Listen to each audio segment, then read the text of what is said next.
Hello friends, welcome. Guess what? I'm really annoyed at having to wear glasses now because they get smudgy and it's really annoying. But anytime I clean them, I can't ever clean them to a sufficient standard. So there's still a little bit of smudge. Z-Wex, what's happening? It's aggravating.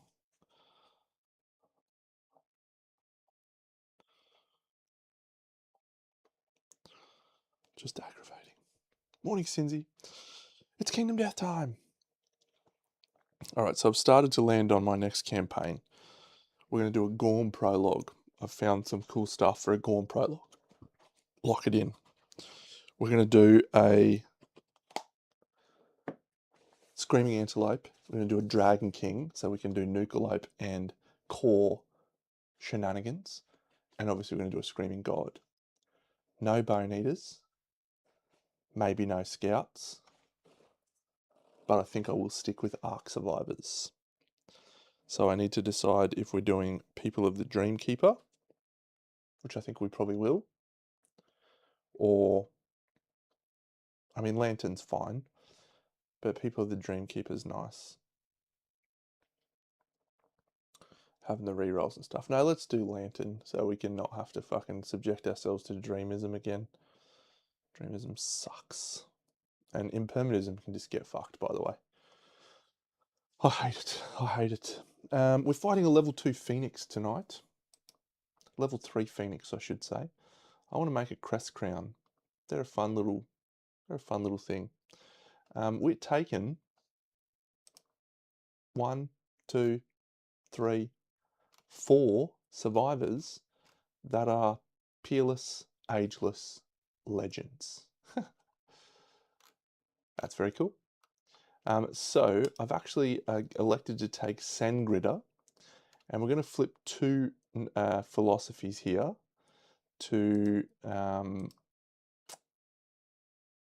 let her choose from. If she chooses Marrowism, we might do a little swift switch around or something. But I'm basically hoping for maybe something else. I don't know what though. Okay, we'll take Gatherism, I suppose. Sure. Let's do Gatherism.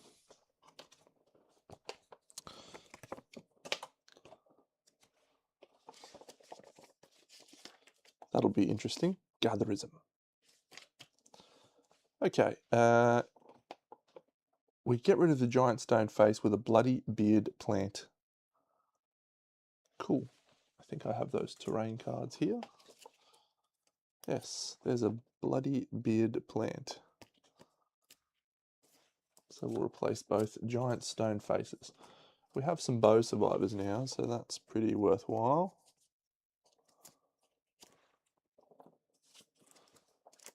And gain a Lumi and roll 1d10. Flora Fantasia, Flora Fantasia. It's a 6, damn. Gain Phytologist and 1 fresh Acanthus. Phytologist. This is new. I don't think I've ever gotten Phytologist. Phytologist. You may add +2 to your roll result for a plant-related event, herb gathering, or Virid Grove once per lantern year. Cool. That's fun. I have definitely got that, but yeah. And there is no Collective Cognition 21. Very good. We've got so many fresh Acanthus, it's crazy. I have not done enough of this one.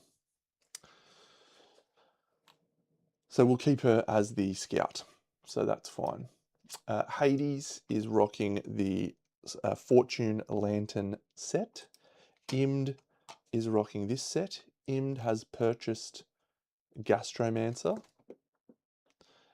We did have to spend her Lumi for that. And then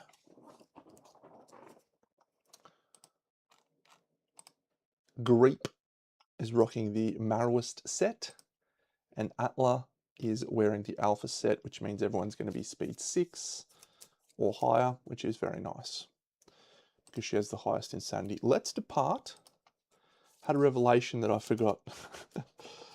Ageless. I was worried about not making my my weapon proficiencies, but everyone is ageless, so everyone that matters. So we're fine. We're going to be easy. We don't have to take things. We will spend our herb gathering first up because Hades needs some survival just in case the hunt goes poorly for him. So we'll do herb gathering now. So everyone consumes.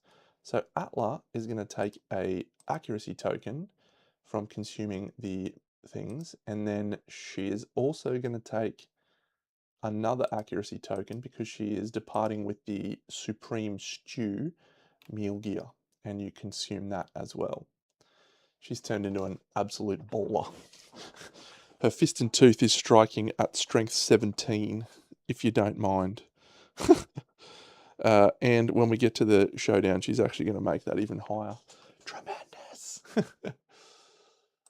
Insanity, insanity, insanity. What? Oh no, Sangritta's got no insanity. We better fix that quick smart. If only she wasn't ageless. Okay, so we've done the herb gathering. We're just going to do a roll on herb gathering. First person, that's nothing. Second person, 8 and 3 is 11, plus 6 is 17. Next one, nothing. 17, 27, 33, 35, plus 2 from our herb gatherist. And that's enough to get us the fresh acanthus. We have 3 fresh acanthus. Random vermin resource, which will be a lonely ant. Okay, and 3 survival. Plus the 1 from that. So Phoenix has age tokens, and if he says perform spiral age, you gain 4 hunt XP for each age token you have. Ageless survivors, which is what I have, ignore that obviously, but Ark survivors, there's no downside really, like them pondering is fine.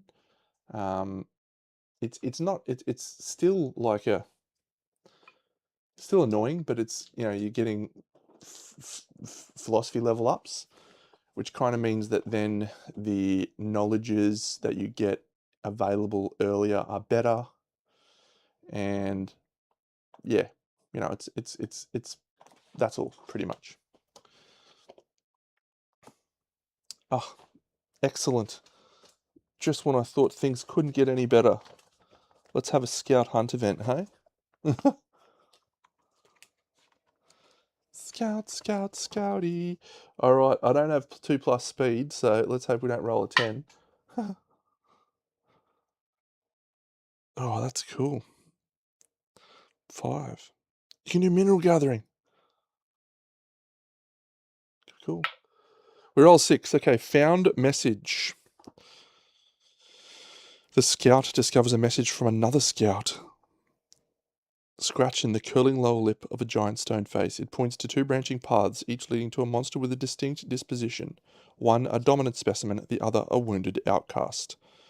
The scout decides which to hunt. So we can hunt a guy to suffer 2 wounds, or we can give him a +1 damage token, but we get an additional monster resource per survivor. That's 5 additional resources. So, I mean, the difference between 3 damage and 4 damage is very negligible. So I think we'll go for the dominant specimen, and I'll just add that on now. And we'll see if that plan backfires at all. Probably will. Who's to say? Phoenix. Unmake. Each survivor must nominate 1 gear in their gear grid. That is some absolute bullshittery. Some absolute bullshittery. On a 6+, if the gear is armor, the hit location it's worn on. Ooh, if the gear is a weapon, it gains +2 strength tokens. Yeah, all right. So we'll nominate the sickle for the scout. So the sickle is destroyed. Gain the resources used to craft the gear and archive the gear. So that's a leather and a bone. Monster bone and a leather. This guy, I'm going to do the lantern sword. That's an 8, so we get 2 strength tokens. 1, 2.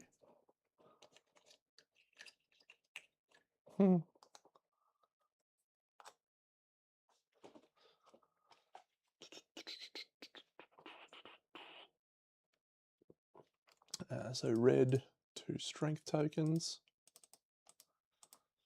Here, we're a little bit more challenged. The red cloak is non-essential for everything except for this black and red greaves trigger. But it's also the easiest to remake. So yeah, we'll take the red cloak. It's an armor. So, oh, hang on. And if it has the other thing, it's discard. It's destroyed. Archive it. Okay. Well, would I have gone for something else then? The lucky charm, maybe. Yeah, I probably would have gone for the lucky charm. We'll ditch the lucky charm. So it's actually fine because I rolled an 8.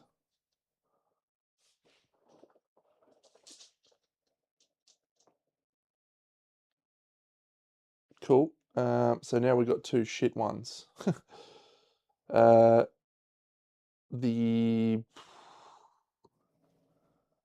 only choices that will look good here are this Dashing Reaper. So we'll go for the Dashing Reaper, and I do have a reroll token, but that applies on arrival, so I don't get that yet. So yeah, we'll go the Dashing Reaper. If we lose it, we get an Indom resource back, which seems pretty good. It's an 8, so plus 2 strength tokens. That guy needs more strength tokens.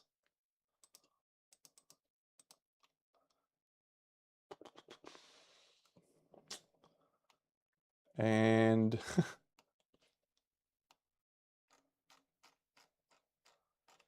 yeah, Monster Tooth Necklace.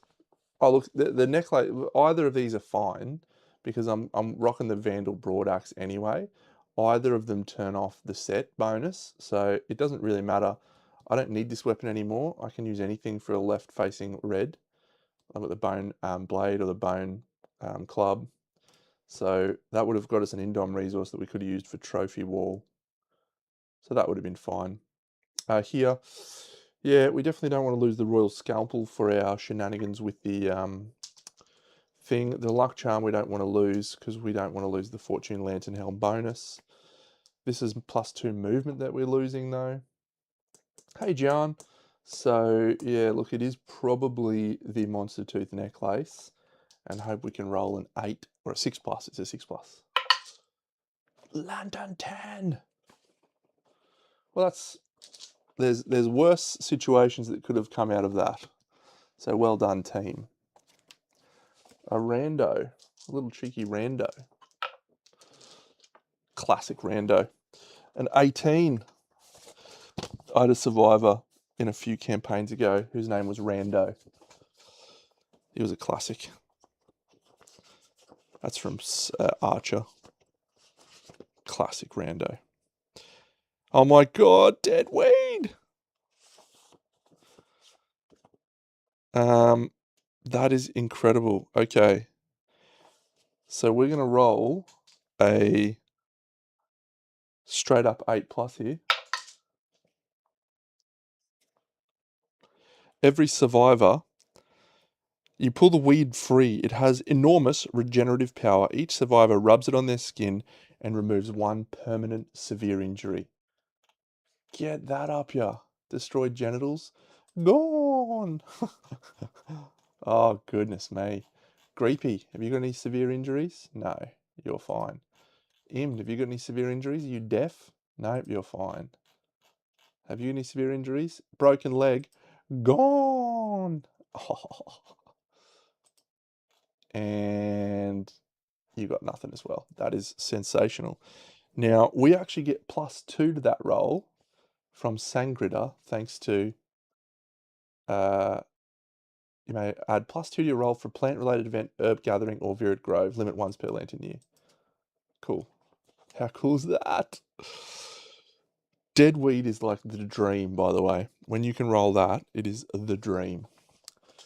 Whoa, we're halfway there.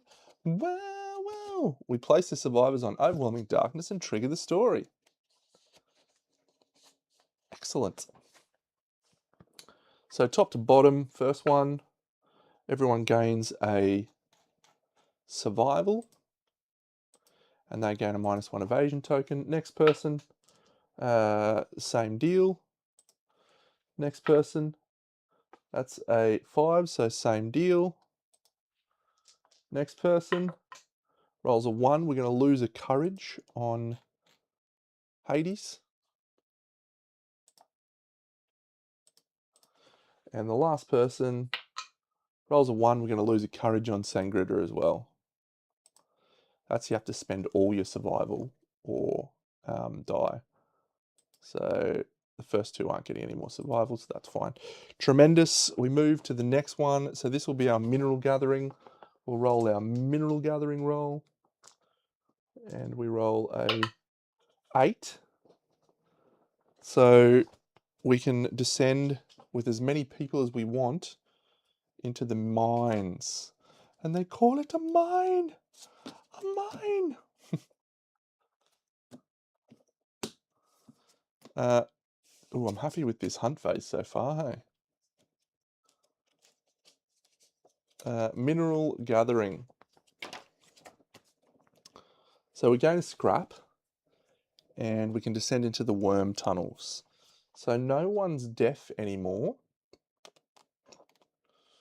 So I think probably everyone goes, don't they? I mean, I want iron. I don't need iron. What I'd really like is to get a crystal skin marrowist. So we'll send Greepy down there. So Greepy rolls a 9. Come on, Greep. So she finds an iron, but she'll spend 2 survival. Now, Greepy, roll the 1, 2. Give me the crystal skin, you pest. Give me the crystal skin.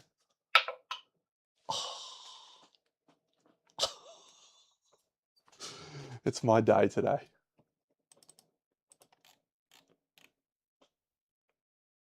It's my day. Crystal skin. Crystal skin. Shame we can't participate in intimacy, but you know, what are you going to do?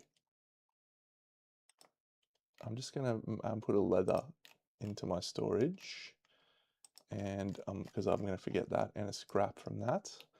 Now, does anyone else go down? I think we do go down with Hades because you can actually get some insanity out of it. Yeah, so we'll go down with Hades. He'll use the black dice. Hades rolls a 6, which gets him 2 insanity, and he loses 2 survival. Thank you for being a friend. I'll do the same with the scout.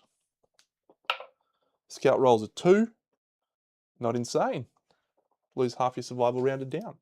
7. I did exactly everything that you could have asked for there, but didn't get any iron from the mineral gathering. So we'll do another Phoenix Hunt event, and it is Glimpse. The event revealer, 1, 2, 3, 4. So this is the scout. Rolls 1d10.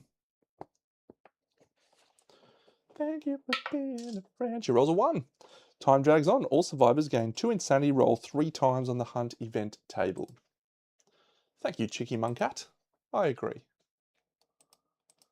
3 times on the hunt event table.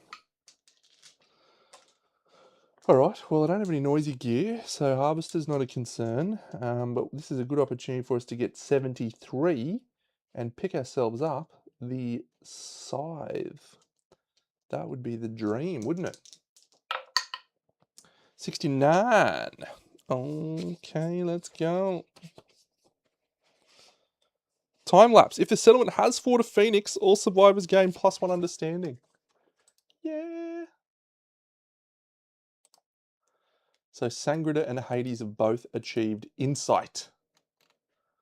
So Hades is insight. He is now an explorer. And he's going to roll on the insight table. He rolls a 9. It's a good session so far. Let's keep the positivity going. Gain 1 permanent accuracy. Okay. Next, and then the next person is Sangrida. Sangrida rolls a 10. Hunt phase epiphany. Gain 1 permanent evasion.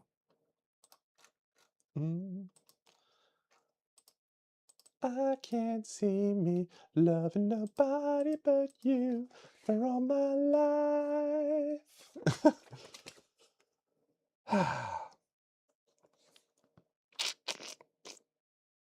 She's an investigator as well. Some days it's just your thing, hey? We would also get 2 seed patterns, but I'm not going to worry about that. So, time lapse. The event revealer rolls 1d10 on the table below. 69.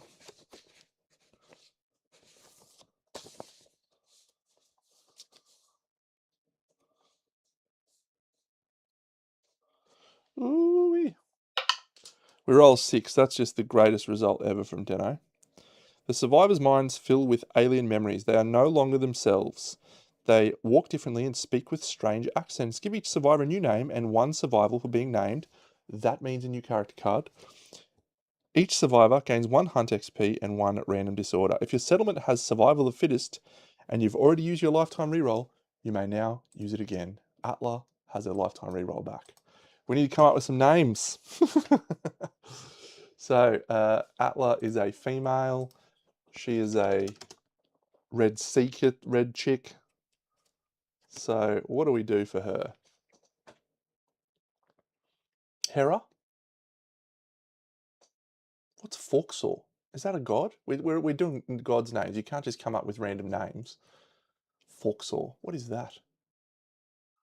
Yeah, I'm going Hera. She's good. So Hera gains a survival because she was just named. And then she gains a character card. Now, does this let you... It does let you have another one. Fantastic. Oh.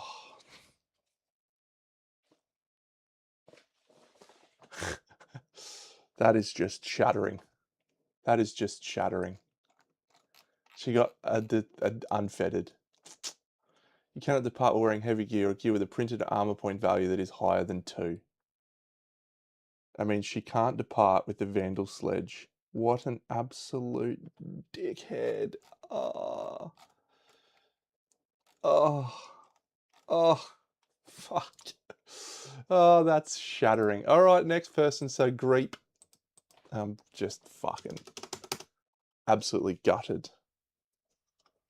That's terrible. It just... Oh, you dickhead. Lifetime redraw the character card. Yeah. That's fucking... Fuck. All right, another one. Have I done ISIS? I can't remember if I've done ISIS or not.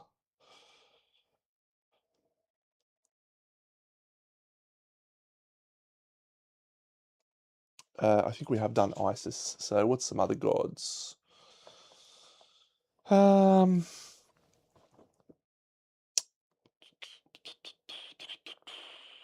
right, Roman gods. Juno, she won.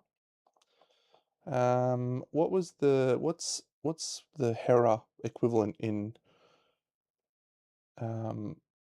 Roman?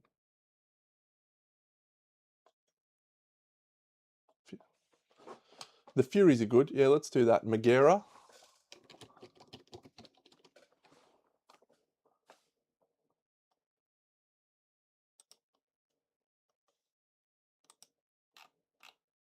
All right, don't be pathetic. All right. The Queen! That's a good one. That is just devastating. Imd has changed her name, so she's no longer Imd. She's going to be, yeah, we'll go Juno. And she gets one. Oh, fuck. Now that is the magma. That is outrageous. Now, Hades. What's the Roman version of Hades? I can't remember the Roman version of Hades. Oh. Roman Hades name. Pluto. Duh. Derp. Herpaderp.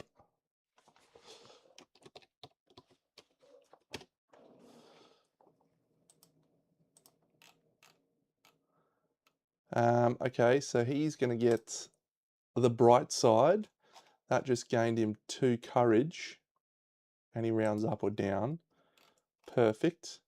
And then Sangrida, let's make her the other Furies. Is that another girl? We'll call her Electo.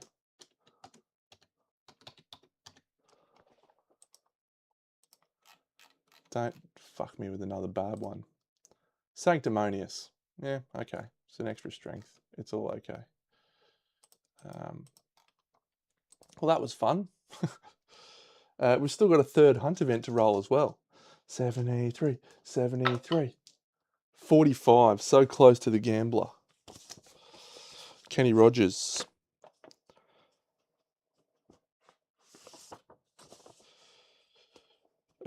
Jagged Valley. A valley of sharp white stones. As survivors push through and climb through the jagged spires, they find that even the shallowest nick bleeds profusely. Each survivor suffers 1 event damage to the body. I did not bring bandages, even though I thought about bringing bandages. I said to myself, you should really bring bandages, Deno. I instead didn't bring bandages. And that is a mistake from me.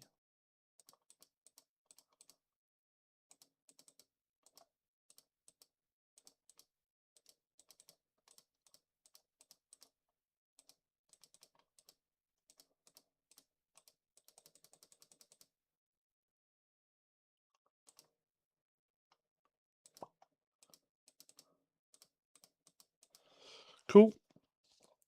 We can have a pickaxe to investigate. We can gain an iron on a 6+ and a hissing cockroach. I've already got a hissing cockroach. No, we'll trigger that. We'll roll for that. That's a 10. We get an iron and a hissing cockroach. No, nobody can eat the bleed tokens, but Song of the Brave lets us remove a negative attribute token, I think, so yeah. So we get an iron and a hissing cockroach. Aside from not bringing bandages, this has been a very good hunt phase.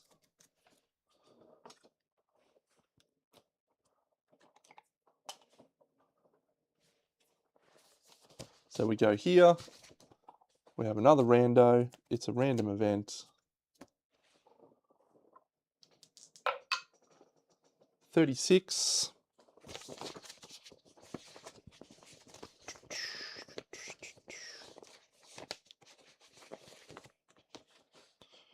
On the trail, the survivors rush forward. Skip the next hunt space.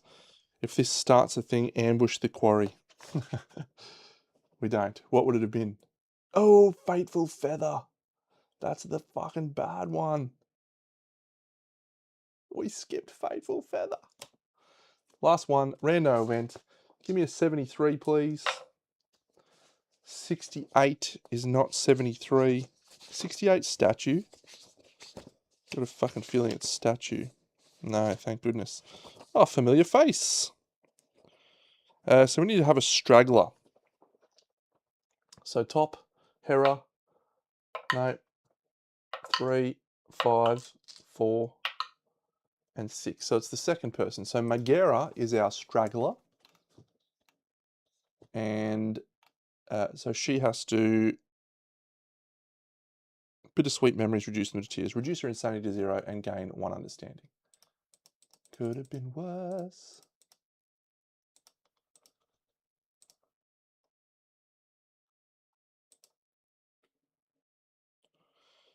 It's only bad for Phoenix if you need to clear age tokens. If you have no need to clear age tokens, it's fine. She doesn't need to clear age tokens. The bleeding tokens is a lot more concerning. A lot more concerning. We make it to the showdown. Da da da da. Da da da da da da. Da da dum bum bum. The final countdown. She's one of the ageless ones. I've got about 7 of them. Actually, how many we've got? 9. We've got 9 ageless ones. It's great. Alright, so this showdown is all going to be about rushing the crap out of the guy. I've done that.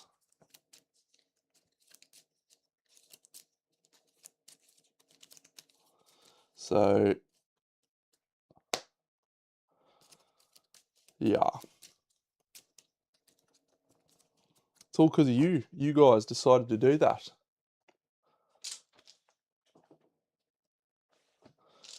We have the Nightmare Tree.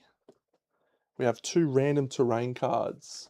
And because of our Gatherist, so the Gatherist has a rule that says if any terrain instructs you to set up any random terrain cards, replace one with a card of your choice from the deck. You did vote for Nico's Relic. Good for you. You're not a criminal. So we get to put a... we'll shuffle them first and see what we get, because we get to put 2 out. The first one is Debris. Oh, we've got a scavenger kit. You can add +3 to the result. We could gain a free scrap sword and a toppled pillar. So I'm going to replace the toppled pillar with the face, the bloody beard face. And we level up that knowledge once. We've used Phytologist once.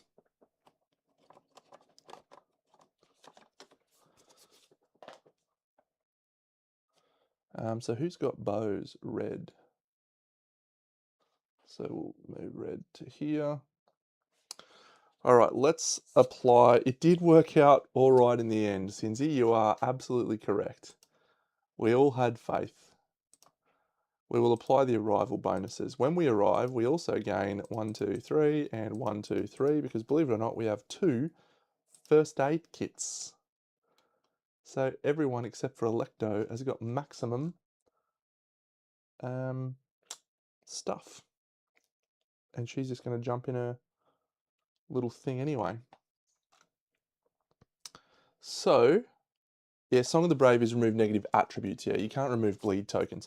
Technically, the first aid kit does let you remove bleeding tokens. So we've not completely out of whack. And we've got 2 first aid kits, which is crazy. But yeah, I knew it was attributes. So we got no negative attribute tokens to remove. We are good to go, I think, on this showdown. I've set everyone up. What I'll do now is apply the arrival bonuses for this guy. So this one says, on arrival, gain a reroll token. At the start of your first act, add +1 to all hit locations for each reroll token you have.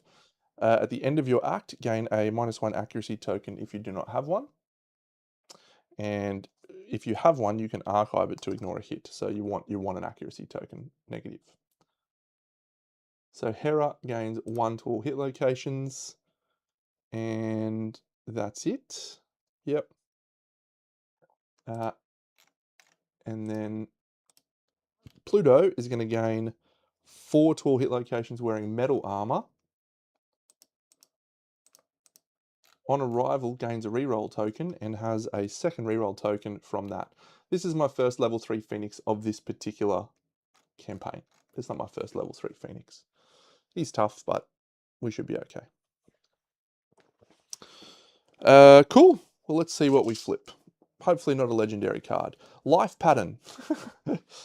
Okay, he's got +4 toughness tokens.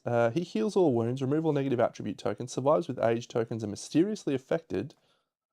They gain 2 survival and 2 insanity, restore all armor points, heal injury levels, remove all permanent injuries, disorders, and tokens.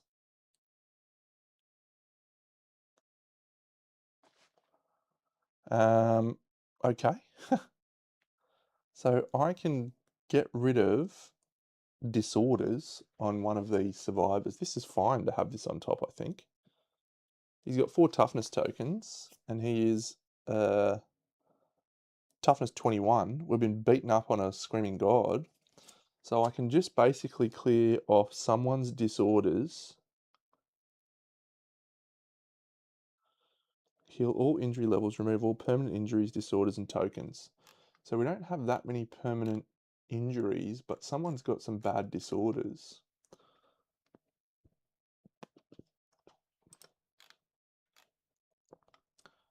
Binge eating and distichophobia, hemiophobia, and runner's dystonia. Yep.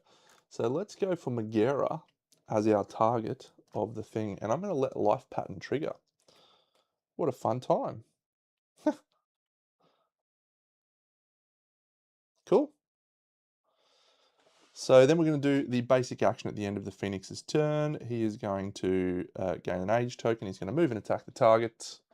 And he's going to do this. No one's going to be hit by the razor shot except for her. She is going to have a 1, 2, 3, 4 speed attack. And these are hitting on 2s normally, so that goes to 8s. Now, I don't have any deflect on her because she doesn't have reroll tokens. So yeah. So that's 1 hit. I could dodge that. Or I could just let that go through because I have a lot of armor. He's +1 damage, so that's a 6 damage. So we'll dodge. And then I'll dash with Megara to move out of the Razor Wind. And she'll go 1, 2, 3, 4, 5 to there. And that is the end of the Phoenix's turn. So he's going to disdain, which is end the Phoenix's turn after this. All non-death survivors suffer brain damage equal to the monster's level, perform spiral age. Cool. So I'm literally going to do nothing. The scout's going to go and hide in the thing. The little scout cloak. Because I brought that for this showdown because that is the Flora Fantasia chick. So in goes me scout hiding away. This chick's going to get up on here. That's an act. And then she's going to use her survival to surge and put up 2 deflect tokens from Trophy Taker. So they just hang around, which is cool. Now let me just see the bloody beard plant. Move onto a square, you gain +2 evasion. Yeah, nice. That is awesome. It has to be here, but that's not going to change much about what happened there. Fantastic. So she's on top of that. I literally don't think I do anything else, do I? Have I got any other deflects? No deflect. Can't use deflect because we don't have that. Yep. Okay, life pattern. Start us off with life pattern, eh?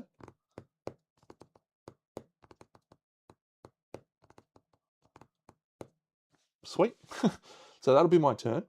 So the Phoenix goes now, and he draws this card, which says, the Phoenix heals all wounds. He hasn't suffered any. Remove all negative attribute tokens. Return any persistent injuries to the hit location deck and shuffle. There aren't any. Survivors with age tokens, which is just her. Gain +2 survival and +2 insanity.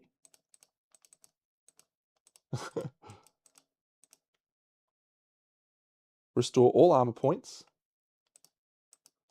Heal all injury levels. Remove all permanent injuries, disorders, and tokens, which includes bleeding tokens, includes age tokens, and removes all 3 of these disorders. What a man, what a man, what a man, what a mighty good man. Yes, he is. Thanks, Phoenix. Then disdain and archive life pattern. So, does that say archive life pattern? Oh my god, so that's it. That's the whole thing for that card. He's just wounded. He's basically cost himself a wound and healed my disorders. You absolute dickhead. Ah, Phoenix. This is a good start to the night. So disdain. Place the Phoenix to the center. All non-death survivors suffer brain damage equal to the monster's level. So she's going to have 1, 2, 1, 2, 3. So I just have to check this at this level. Yeah, he's a top Phoenix. 1, 2, 3. Absolutely top of the pops. And yep, so no one has been punished by anything that's happened. You know what I should do actually? So I've got the first aid kit in my turn, so I'm also gonna use that to clear a bleeding token and surge to clear both bleeding tokens on Hera. Fantastic. What a great time. Hey Fen, and yes, we are facing off against the Phoenix, and this Phoenix has been absolutely generous with his gifts. Generous with his gifts. He's a kind and generous lover. All right, let's, how do we go with this alpha set? We can't do anything crazy with it at the moment. That's a shame. So maybe we just move. So we're going to start with, so someone's got the hasty. Someone's got the hasty. And I think it's Hades.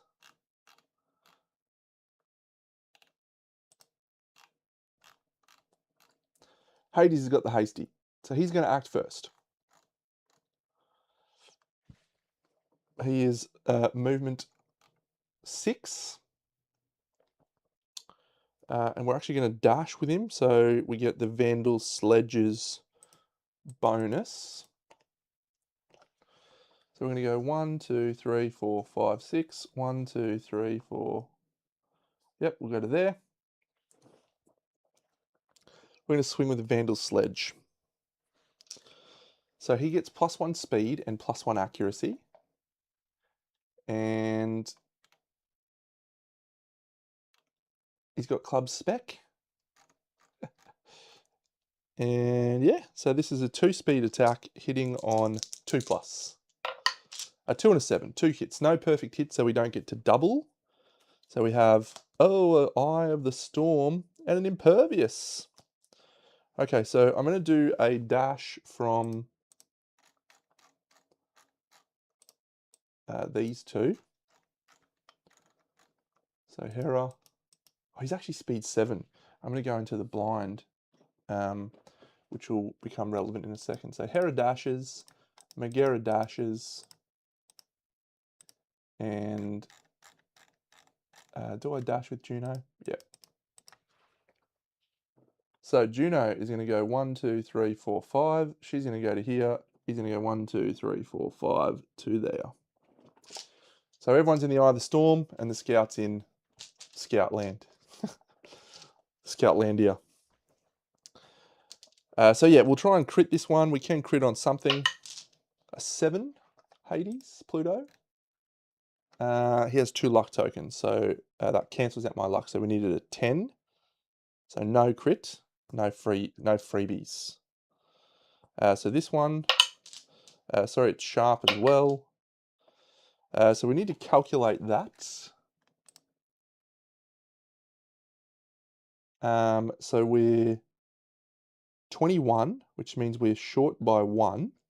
So we might use a reroll token on that to, yep. So that ticked it over to a surpass wound.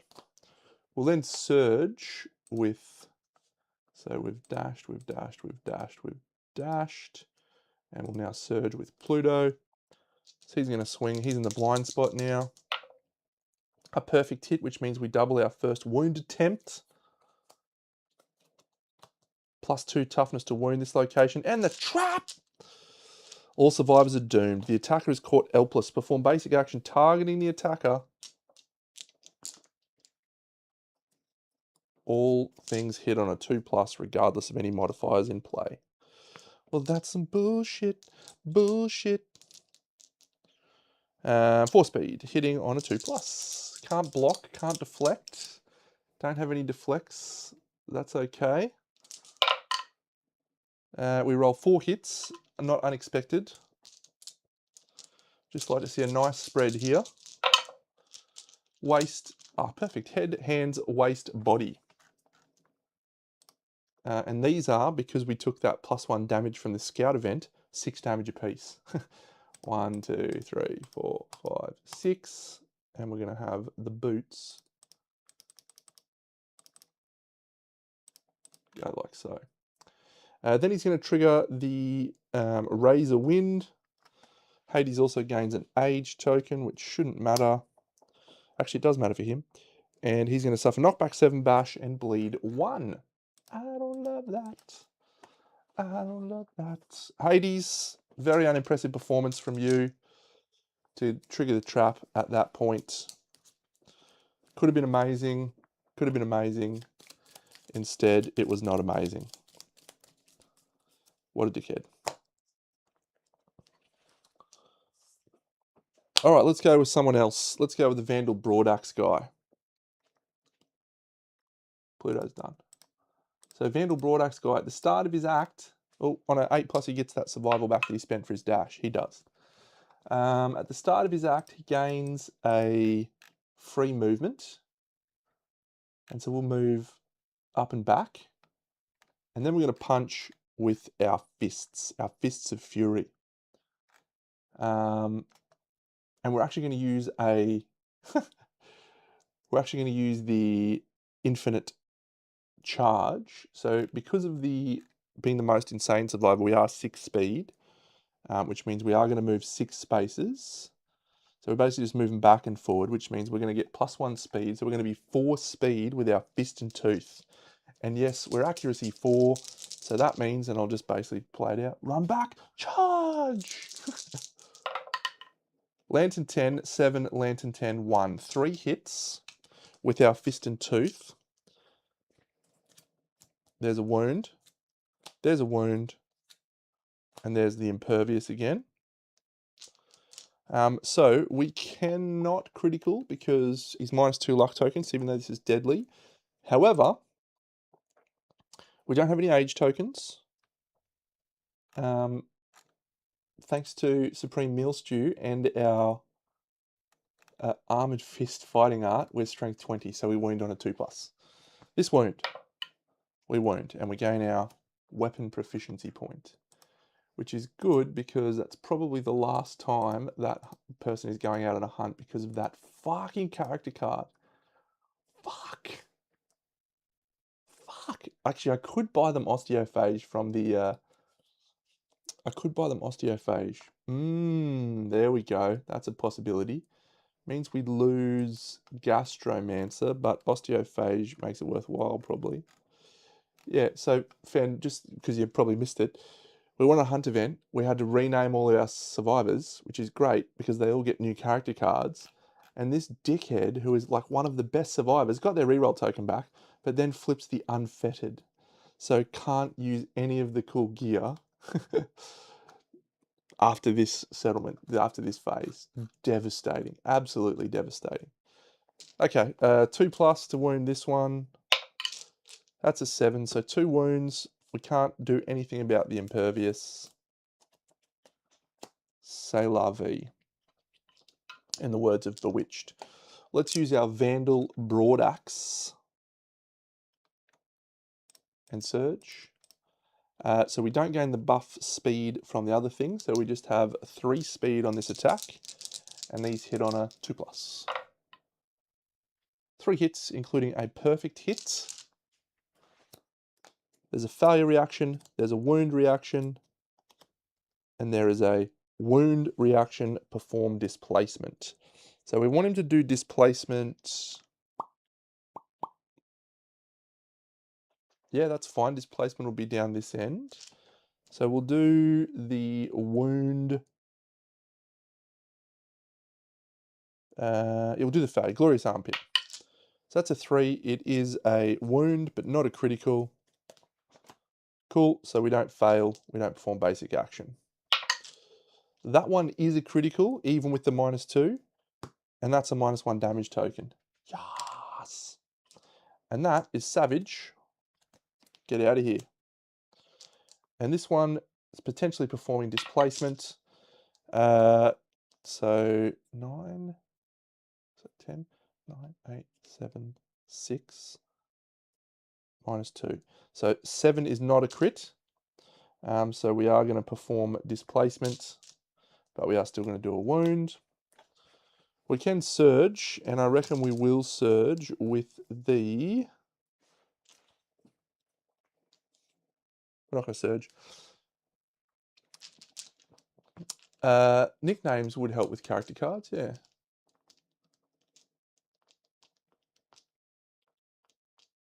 Actually, no, it wouldn't. It wouldn't, because you're not naming them. Naming them is a pretty specific convention in the game. You're just providing them a nickname. So he's going to teleport himself down to this one, which is the furthest one, and we'll go there like so. This guy did have to suffer bash and knockback 7. 1, 2, 3, 4, 5, 6, 7 from that position, so that'll be fine. I reckon, so the red chick is probably not gonna do anything because she is...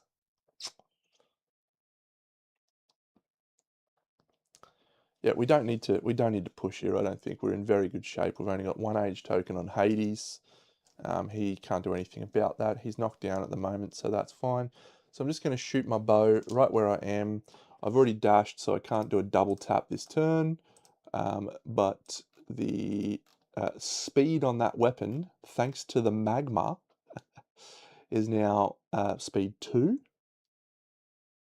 And... oh, so good. She got the bow, so the bow means she can gain +1 accuracy from the bow, and I've included that, and then she also gets to reroll any misses once from bow specialization. Rolls a 5 and a 5, that's 2 hits anyway.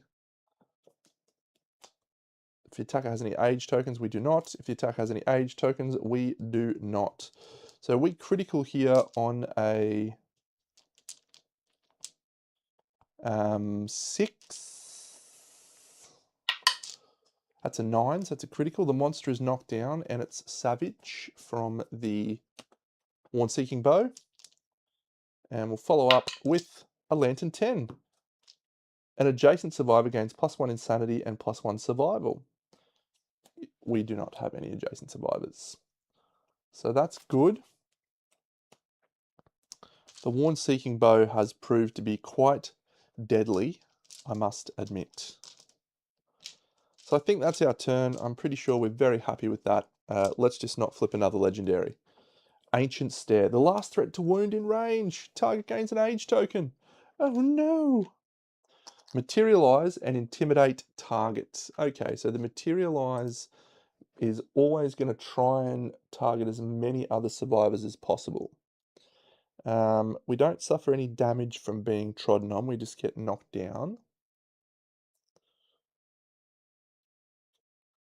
So, yeah, that's actually totally fine. So let's do this. We're going to teleport to this position here. She's going to knock back 1, 2, 3, 4, 5 to there. And intimidating her. Intimidating the artist formerly known as Imd. It's no longer Imd, it's now Juno. So Juno gains an age token. Materialize and intimidate target on a result of a 2+, perform Spiral Age. We roll a 4. Spiral Age causes us to gain age tokens. To gain Hunt XP for each age token. The question is, do I want to gain Hunt XP? Because I have the option to do so.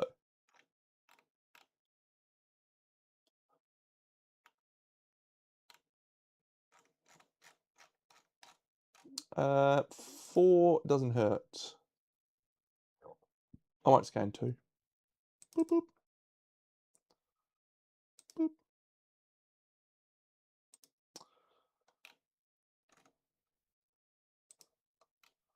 So Juno's going to ponder. Potentially. And then target suffers 1 brain damage per monster level and is knocked down 1, 2, 3. Perfection. Perfection. Okay, so Hades is knocked down. He stands up because that was the end of the last monster turn. This chick is knocked down and she stays knocked down. However, I could encourage her with Hades Pluto, Hades. Oh, High Roller. Can't use it when you're doomed. So if I was to do Hades first, I think he can get into range maybe. Hey, Militides. He's got an age token, so he's not going to be able to get rid of that. 4 age on him as an optimist actually feels pretty interesting, doesn't it?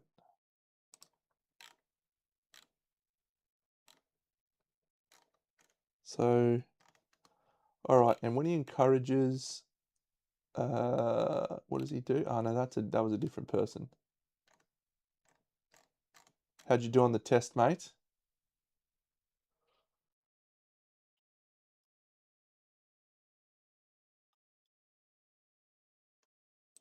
He'll dash. 1, 2, 3, 4, 5, 6, 7. 1, 2, 3, 4, 5, 6. He's speed 7 because of the alpha set, which is all survivors have +1 movement. Come on. So we'll swing. If he gets attacked here, the trap's going to give him more stuff. That's fine. Good work, mate. So +1 speed from being the first person to act with the hasty. The Vandal Sledge is hitting on a 2+. Perfect hit, which means we double our first wound attempt on 2 hits. Okay, so that's turn to face the attacker. He does have an age token, but that's no age token punishments here. And he can only crit on a 10, but we do have sharp. Okay, so we get 2 wounds from Vandal Sledge, which is doubled thanks to Surpass. Boss is Swift. Not a persistent injury. I forgot that I would have, didn't have to use that reroll token anyway. All right, so this one, so that's a 1. I am going to reroll that one into something using my reroll token that I start the thing with, into a 3. Believe it or not, that is still a Surpass. 2 wounds. Perform Displacement. So Displacement says he is going to teleport to the furthest table edge, which is this one up here, right where our knockdown chick is. But more importantly, charge!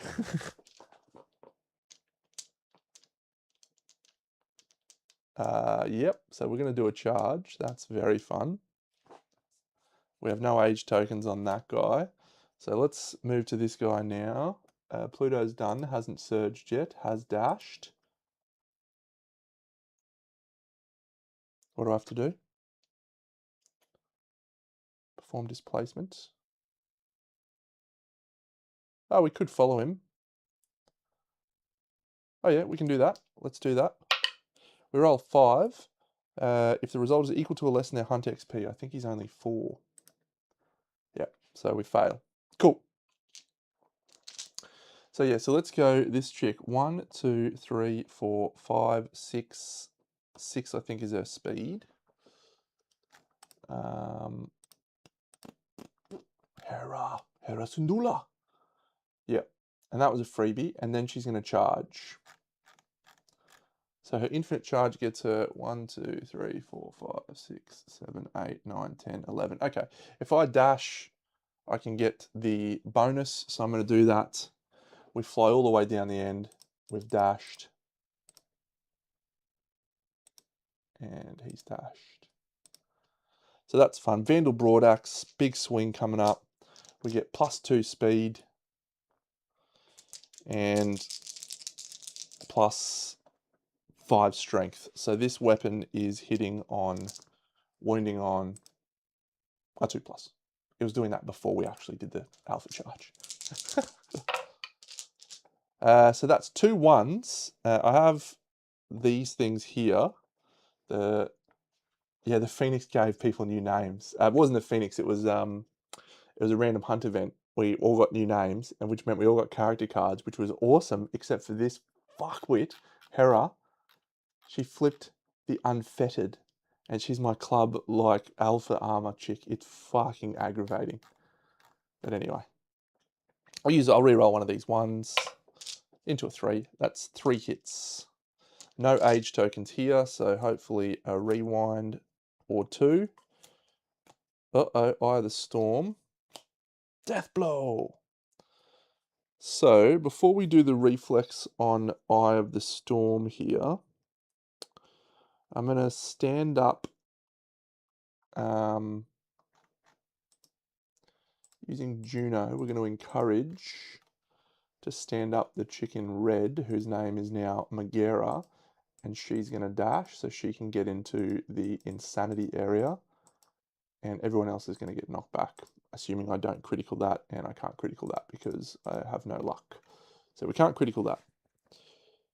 But we do wound on a 2+. Actually, no, I can because I'm using the broad axe. Okay, so we'll do this one first. Broad axe is blue. That's a 6. It's not a critical, but it is a wound. We sever the monsters, or we strike at the monster's powerful digits.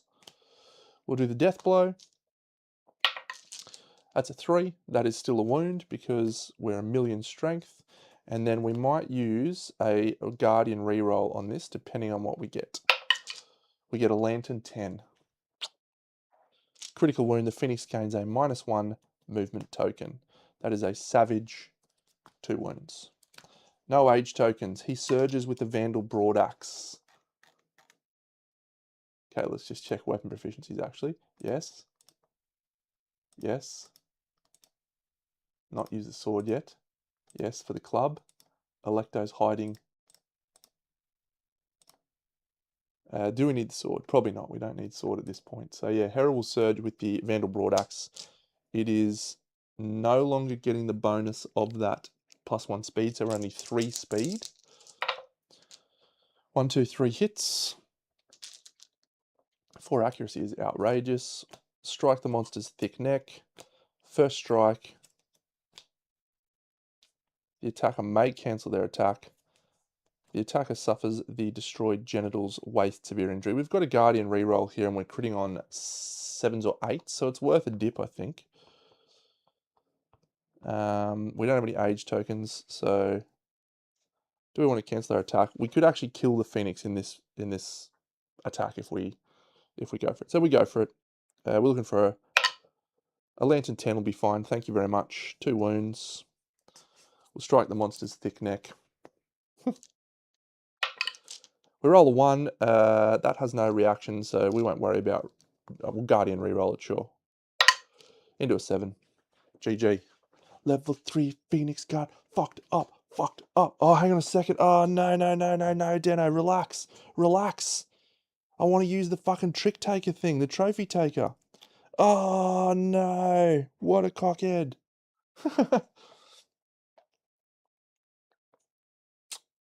Oh, well. No trophy taker for us today. Dickhead. Okay.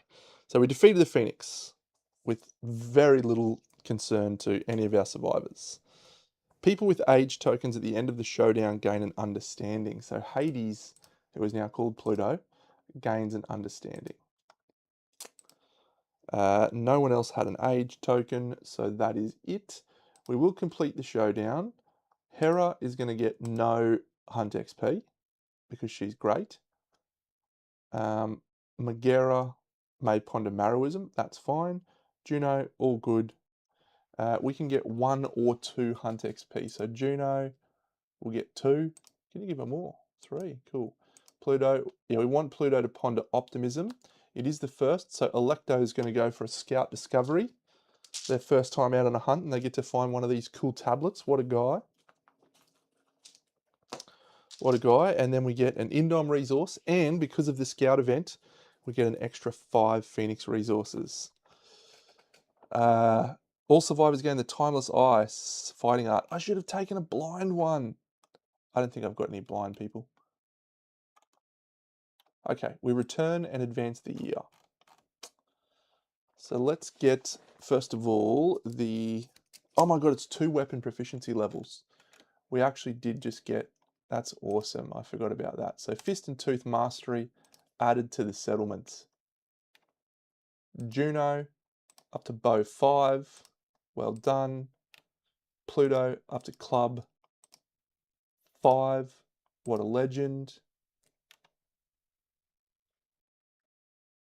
What's the... Oh, yeah. No, I was going to say, what do you get when you eat a fresh acanthus, but you don't get any benefit from that? And she has nothing. No stuff for her.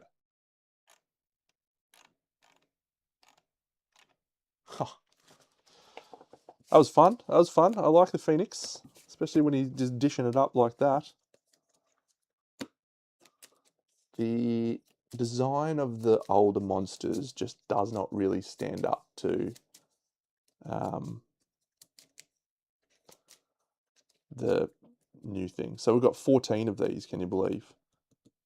No, we've got 15 and we get a bone resource of our choice. Okay. 1. That's the bone resource of my choice. 1, 2, 3, 4, 5, 6, 7, 8, 9, 10, 11, 12, 13, 14, 15.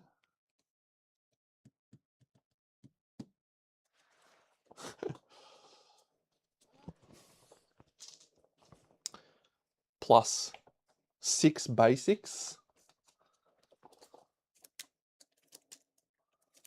Plus a phoenix crest and a black lichen. 1, 2, 3, 4, 5, 6. And then we also picked up an iron, a bone, a hissing cockroach, and a lonely ant.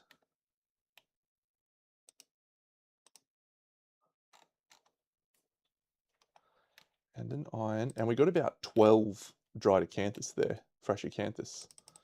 We're racking up acanthus very, very comfortably. A couple of vermins. Let's do the scout discovery. I think it's called Nest of Beards, if I remember rightly. It is called Nest of Beards. How fun. We're getting the Phoenix Tablet Scout gear. One by one, the survivor's skin starts to glow with unnatural pallor and their hair darkens. They can no longer gain hunt XP. That's fun. 3 to 5, 2 random resources. Kill the babies. Or an 8+, the scout gains 8 understanding. Okay. Scout can be yellow. It's a 2. One by one, the survivor's skin starts to glow with unnatural pallor. They can no longer gain hunt XP. I haven't picked up an IR yet, no. Did I add the black lichen? No. And did I add the phoenix crest? No. Okay, now let's see if Scribe Guy is the guy. Is there a way to stop you from gaining hunt XP? I don't think there is. Cannot gain XP.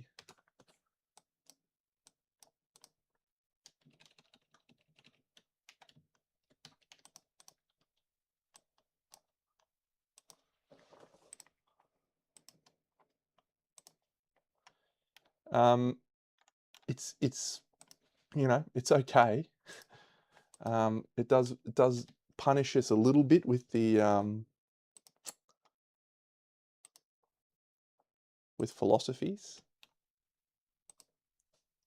but you don't know what you're getting. And under normal circumstances, you would go, yeah, that's tremendous. And Pluto not being able to gain Hunt XP is actually pretty great because he was going to have to retire. Electo's the one who is going to be punished the most. Our Gatherist is now no longer able to gain any Gatherism benefits. If I gave her 2 Hunt XP from that hunt, yeah, that's a shame. Gatherism stays where it is.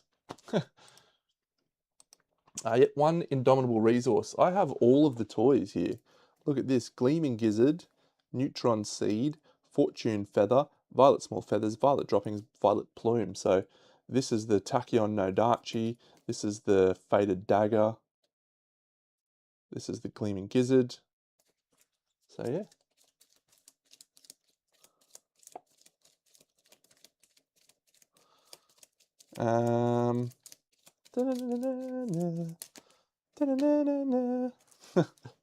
When you gain this, gain the Fated Dagger pattern. And someone loses 1d10 Hunt XP.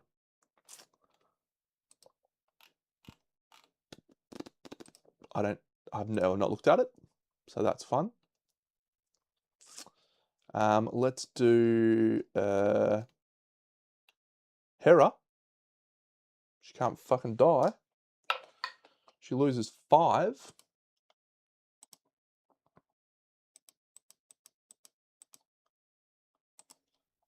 She's done. Cool. All right, what does the Faded Dagger look like? This is exciting.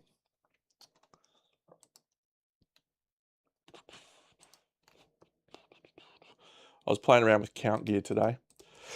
Just added it to the grid so I could look at what it did. When you wound with this, gain an age token.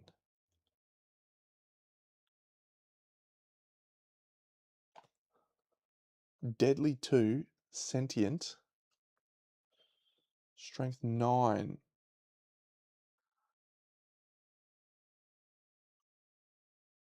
Remove all age tokens and lose 1 Hunt XP for each. Then if you have no Hunt XP, you cease to exist. Doesn't really pair well with our scout thing, does it? It's not really good for us at this juncture. So that goes on the wall. We post it to the wall. It's a phoenix head. Yeah, it's got some merit. Do we have any settlement events? No, we don't. So Nest of Beards, probably, yeah, suboptimal. That could have been fine. We're going to Crest Crown. All right, we're just going to flip. I'm just going to shuffle these. There's enough of these now that I can just shuffle them and flip them. So first one, Cracks. Second one, Dark Trader. We take a Dark Trader. Thank you very much. Not buying anything from you, Trader. You're a pest.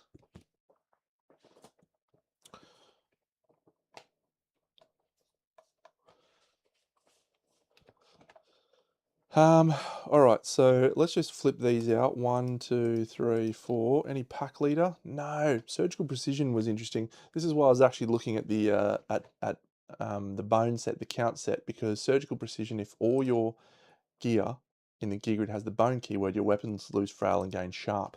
So I was pairing that with the bone earrings to get +2 speed and +2 strength, and the count armor, which gives you all this cool stuff with your tokens. So I was like, I wonder if that could actually be good.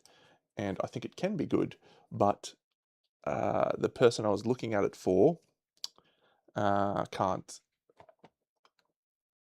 use it. The trophy room is going to be awesome. Let's do our level ups, the last level ups for our survivors. And then we're going to do this absolute fucking clusterfuck of resources.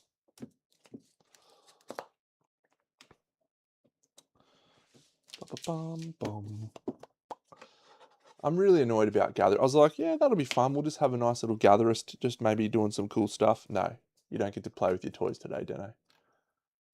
Okay, so this is our third and final Marrowism level up for this chick, which is actually okay because the fourth one stops you from wearing head armor.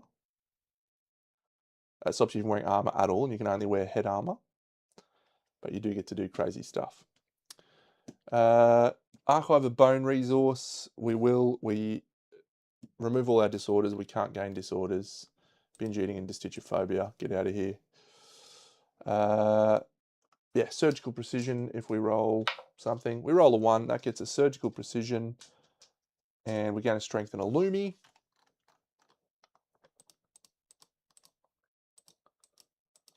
So I have Guardian and Gastromancer. I like Gastromancer. It's probably worth keeping. We may do some stuff. X-Mask, you are about to see what Trophy Room does very soon. So yeah, Surgical Precision. Do I want that over Gastromancer or Guardian? I don't think so. She's not really tied into that. So yep, she is done.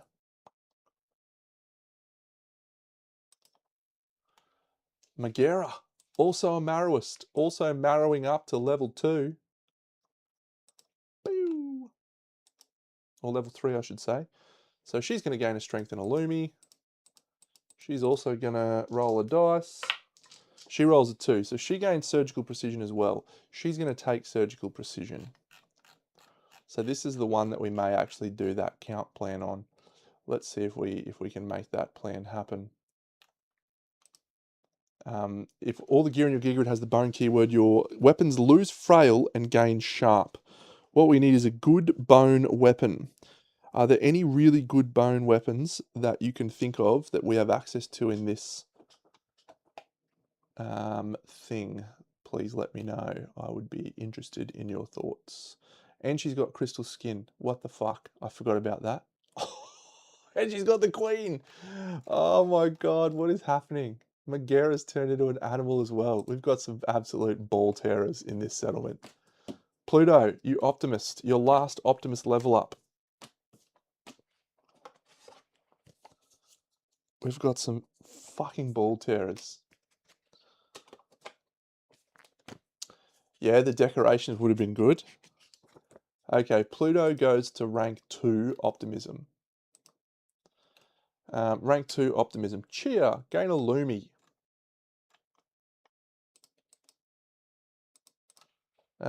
Something good here. Yeah, I think we get some luck as long as we roll. We get luck anywhere here. Yeah, sweet. Cool. +1 luck. That was an 8. Excellent. Gain a strength and gain a luck. Yeah. Okay. Sensational. Pluto is turning into a very cool survivor as well. And he's got the hasty. Oof. I'm just devastated about Hera. I'm just absolutely devastated. Okay, we innovate and we are going to draw our 4 cards. And oh look, we get Nightmare Training. So Nightmare Training into the deck. And I guarantee you we're going to do some Nightmare Training now because I have some people that are very close to leveling up. We've got Fist and Tooth Mastery, fantastic. Club 5 on Eggia is pretty good. Club 5 on Eggia. How many survivals? You got 11. Hera, all good. Pluto, Club 5. Can we get him to Club Mastery? That could be fun.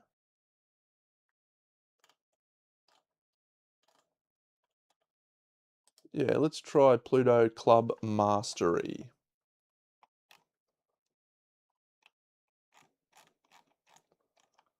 So he'll spend 3 to Nightmare Train.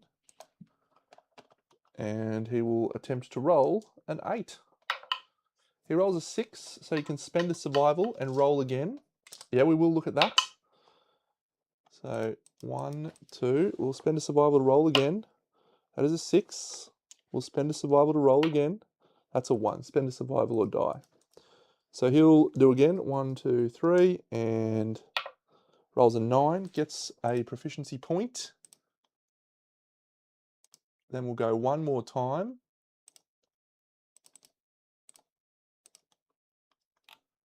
Because if I can get this, we can actually get Club Mastery. 1, 2, 3. Because he's got Butchery. He hasn't used Butchery yet. That's a 6. Spend a survival to roll again. It's a 4. One more. Deno does it again. The fucking guy. He can't be stopped. And then we spend this to Butcher. We spend this to Trophy Wall. And then we'll look at what we can make. Oh, fuck me. So butchery, I have to give up my resources. Let's enter the resources so we know what we've got. So there's a hide, a bone, and an organ. So there's our innovate. That's a bone that we had to eat for that guy. That's a bone that we had to eat for the next guy. And then that's an organ that we had to consume for butchery. Okay, so we've got a fortune feather, which is a perfect hide. Indomitable resource. Phoenix.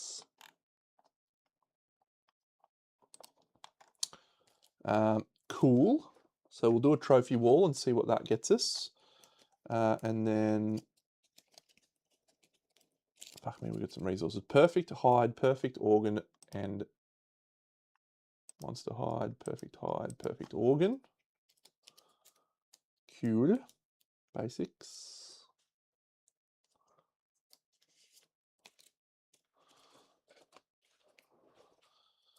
And then tail feathers, small hand parasites, tail feathers, rainbow droppings, muculent droppings, shimmering halo. I can see your halo. Muculent droppings, hollow wing bones, wishbone. Ooh, you know what I just thought? Maybe we can make a bow. Hollow wing bones, that is bone. Muculent droppings.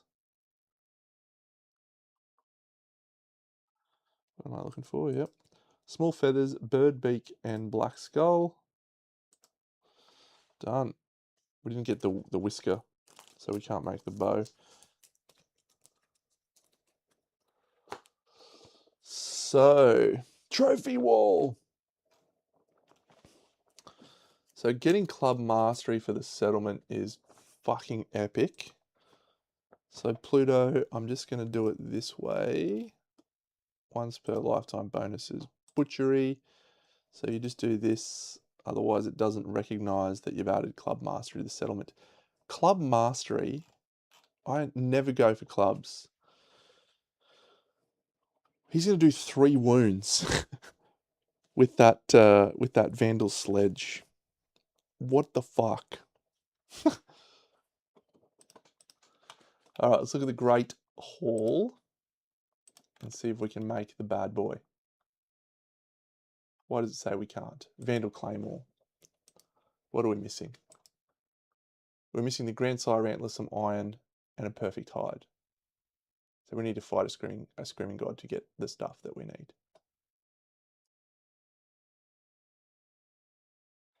The likelihood that you're going to double the toughness on a normal attack is pretty unlikely. On your first hit, if you perfect hit, you double your wound attempt. So it seems unlikely that you'll get it on any other attempt unless you're fighting a level 1. So no Claymore. This count set could be a goer. Okay, bone weapons. Are any of these bone? Let's see. Claymore, not bone. Pike, not bone. None of them are bone. Spather, no. Broadaxe, no. Okay, so what bone weapons have we got? What's this? Meteor Ungus. No, club. G'day, Jay. Frozcrafter doesn't have any bone. Are the big frog ones, Tuskworks, are they bone? The vein needle, where's that from? These bone? G'day, Ian. Thank you, mate. Hope you're enjoying it. Yeah, it's been a great campaign. We're getting close to the Parasite Queen, which means I need to speed up my painting. So perfect or the unbreakable Zanbato is probably our best option here, isn't it, with bone? And we do have the unbreakable Zanbato pattern.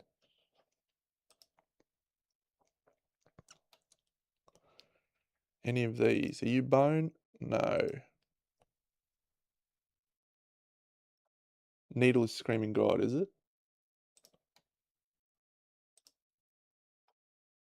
Range 5, frail, sharp. Strength 6. It's already got sharp, so there's no value in that for the thing. That could be the go. Let's go look at Lance of Longinus. Maybe we're fighting a screaming antelope. So nuclear atomic lance. Weapon, spear, melee, two-handed, nuclear. So no good. Screaming. What's he? He's a stone circle. Lance of Longinus. It is bone. That is probably the go. The Lance of Longinus. So we ignore frail. It doesn't have frail, but we gain sharp. So we make that weapon sharp. What do we need to craft it? It's just the horns, isn't it? Horns and organs. Yeah. Okay. So here's what the grid sort of looks like. Let me bring it up because I was fucking about with it today. And it goes on the person who just gained Marrowism and surgical precision. So bone set. So on arrival, lose 2 survival and gain 2 strength tokens. No problems. On arrival, lose 1 survival and gain a +1 movement token. So we're at movement, probably 7. At the start of the showdown, gain 2 speed and 2 strength. So we're at +4 strength. During your act, you may spend an attribute token to activate a melee weapon attack, limit once per round. You can actually use that on the bone club if you wanted to. And the surgical precision just says all your weapons lose frail and gain sharp, so the bone club becomes sharp as well. Then you cancel wound reactions on hit locations drawn. We could probably make this happen with, oh yeah, and the bone earrings, +2/+2, if insane. So it's a fun set. Your fists are also sharp. That's cool. And when we've got a strength 5 base on this Marrowist, it's really good.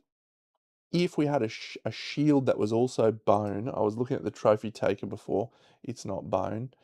Froggo, I think his shield is actually bone, but it's doesn't give you +1.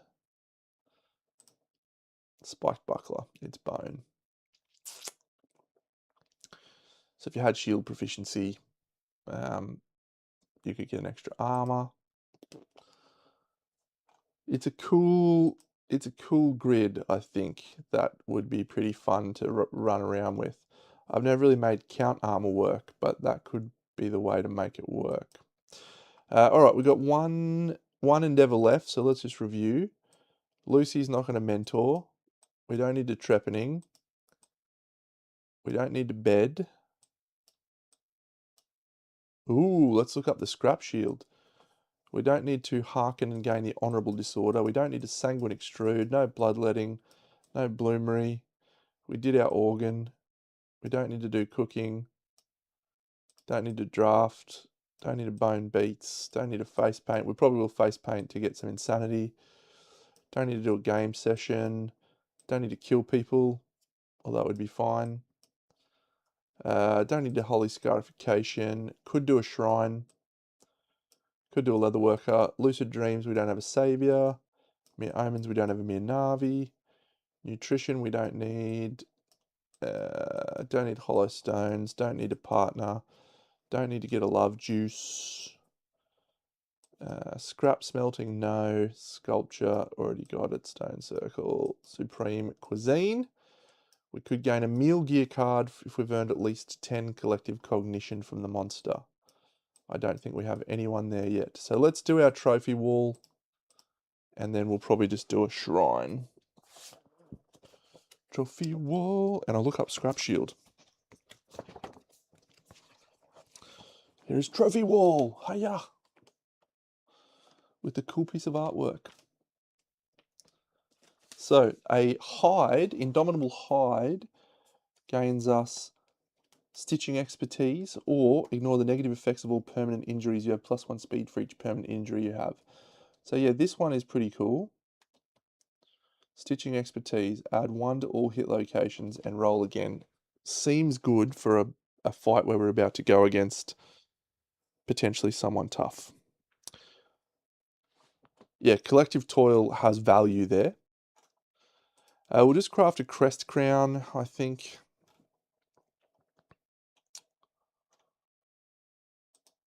Requires plenty of organs, we have plenty of them, and a phoenix crest. We craft a crest crown, and I'll look at the scrap shield while I'm at it.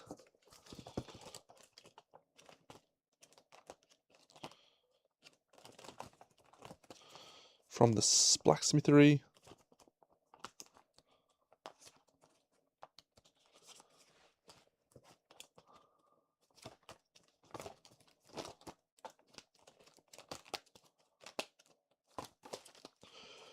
Scrap shield. Has bone. Oh man, that's got some real potential, I think. All right, let's just have a dip. Maybe that means we hunt a nucleope. Okay, pattern gear. So we'll make the count sandals. Bone, bone, leather, leather, craft. We'll make the tabard. Organ, perfect hide, leather, craft.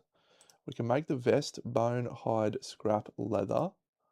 So this requires a leather, and this requires a perfect hide, which we're shy on. So let's use leather for our last endeavor. I think we've got some hide left over.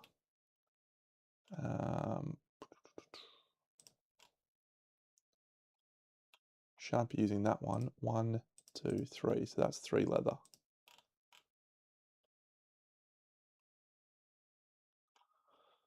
One, two, three.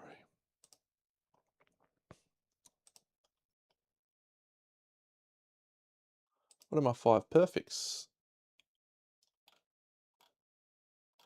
We do have a perfect hide, but we don't have that.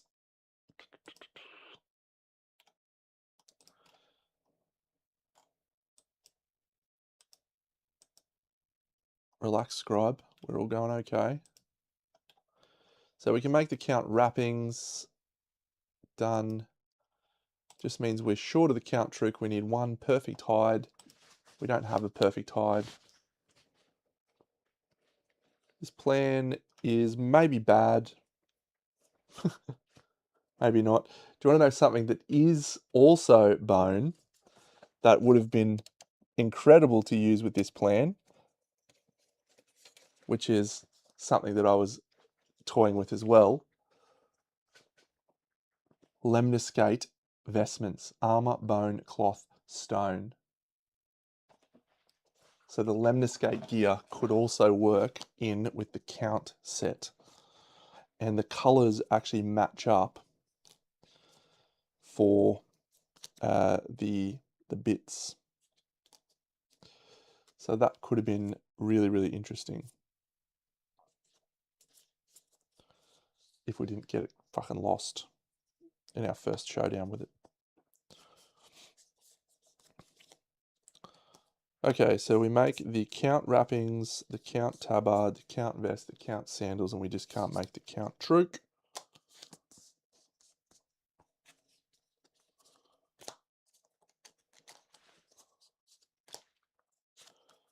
Can we make a scrap shield?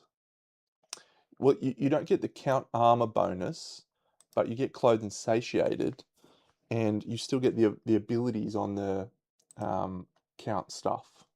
So what does that need? 2 leather. Surely I've got 1 more hide.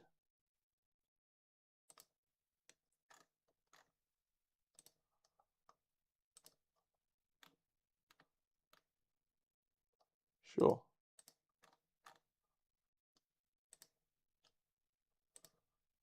Scrap shield. All right, well, this is the first time I have ever found a use for a scrap shield. There you go. We have to give up our black skull. That seems like a terrible plan. Whatever. We got enough stuff. We can get resources anytime we want. And the crest crown. Okay, I don't know if we're going to do another showdown tonight. Maybe we will, but because I want to include this crest crown in the planning for what we're doing. You need to activate the red. So we can do this, I think. And this actually still looks nice. Yeah, we do have to archive the fortune feather. So that still works for me. This could actually twig down here.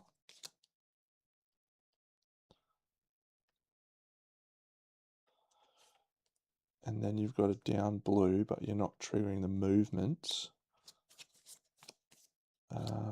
We need a blue like that.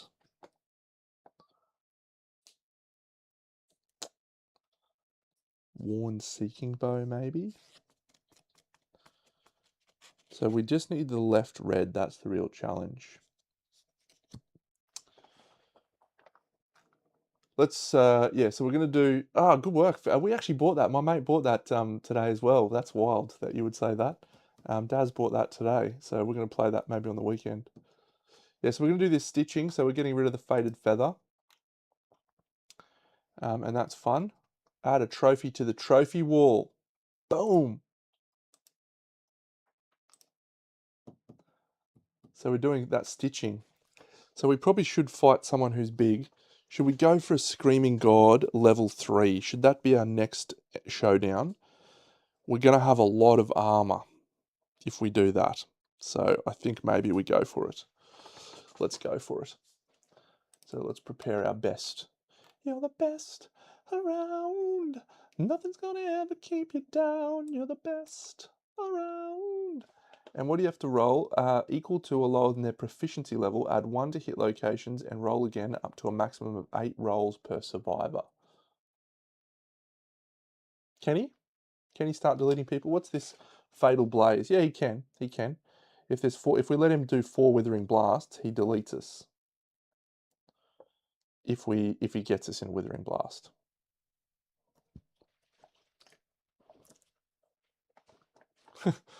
What we need is some cancellation abilities. Okay, so none of these are exciting for me.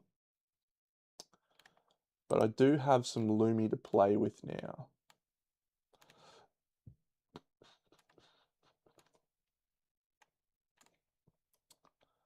Okay, so I think, this is tough. So we send out Eggia. Bastet and Hastur can't go out. We're saving them for the final showdown. Juno has bow proficiency 5, so she goes out. This chick is not going to get a lot of benefit out of the thing. She's only sword 8. Hera definitely goes out. But we have to change up what she can wear because she's now got that stupid thing.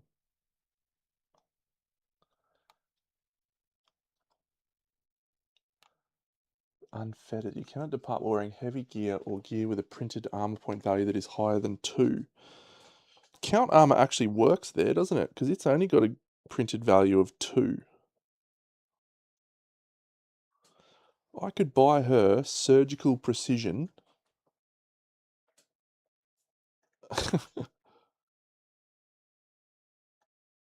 Tap out gastromancer.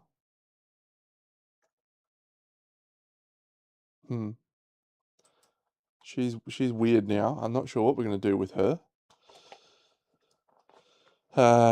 Armored Fist loses a huge amount of value. But she's not going to suffer many severe injuries. Stoneheart, Destichophobia, Traumatized, Garaskophobia, whatever. Garaskophobia is literally nothing. because she can't gain Hunt XP. Traumatized, whatever. Destichophobia, collision seems bad. Okay, we could give her Devout. Could give her the amulet. Oh, is the amulet fucking bone? I'm surely not. Sanctified rosary. Item jewelry. Holy. No bone.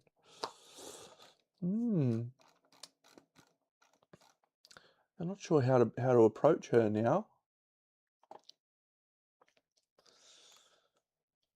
She's not allowed to. So whatever she takes, she needs to have a lot. Yeah, it's holy. She's not allowed. She's got to take evasion. She's not going to have a lot of armor. So we need a lot of greens. She can't wear heavy gear though. And is the frog set armor too? Now the count armor is probably the approach there. So I could buy her surgical precision and lose. Huh. That's really interesting.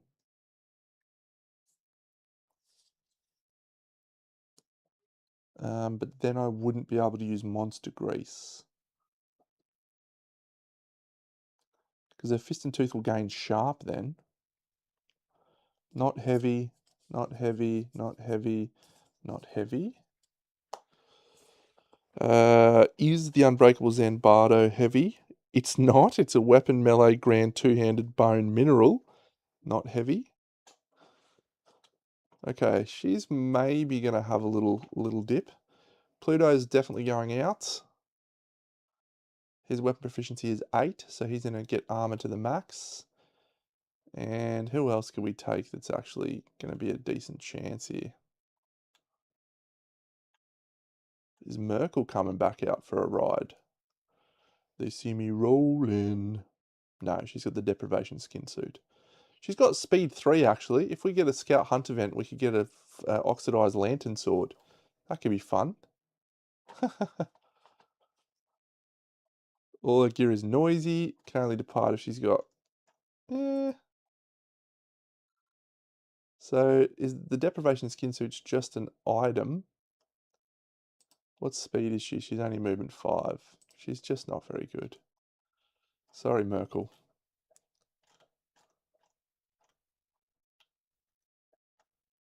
I'm actually disappointed about this gatherism situation, so I'm really unhappy about it. Yeah, the skin suit's -10 evasion. It's just tragic. Alright, well maybe Megara is going out. Well, definitely going out. But she's just not going to gain any bonus armor. So who's our scout then?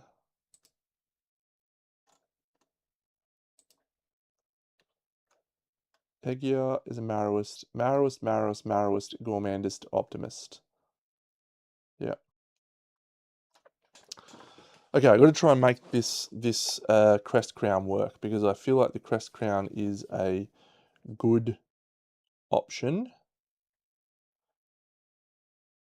I think.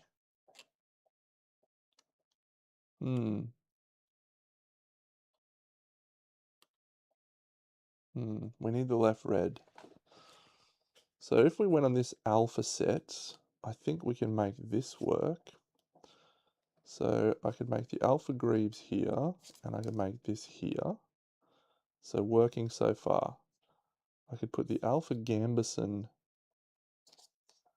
here. I need that green connected. So if I move the supreme stew to here, that's then connected. So we're good. We're good. That blue needs to be connected. So this green needs to be connected. Fuck me, this is tough.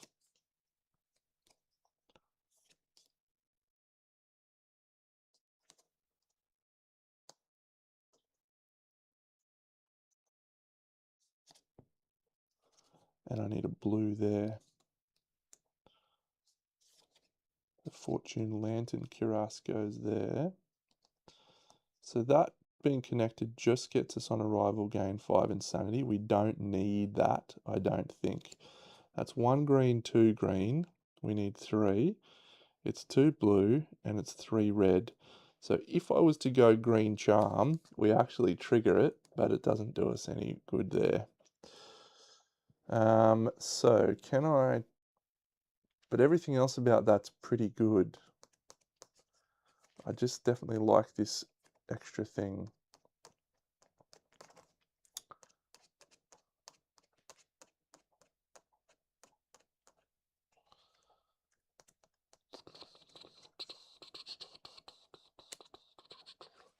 Okay, so if I did it down here instead, and we went that way, and we did that, what gear card have I got that's blue left and blue right? Not a lot. Not a lot, I can tell you that already.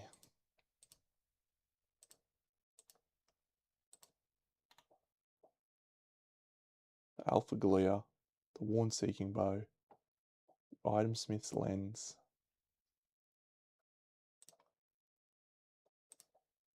It's not much good to us. Or the Fortune Lantern Cuirass. Or Luck Stuff. So could we make the bow work on this survivor? Again, it seems a waste because this survivor is supposed to be about clubs, and we don't want to waste sharp on clubs. There, ooh, red cloak could work. Ooh, ooh, ooh.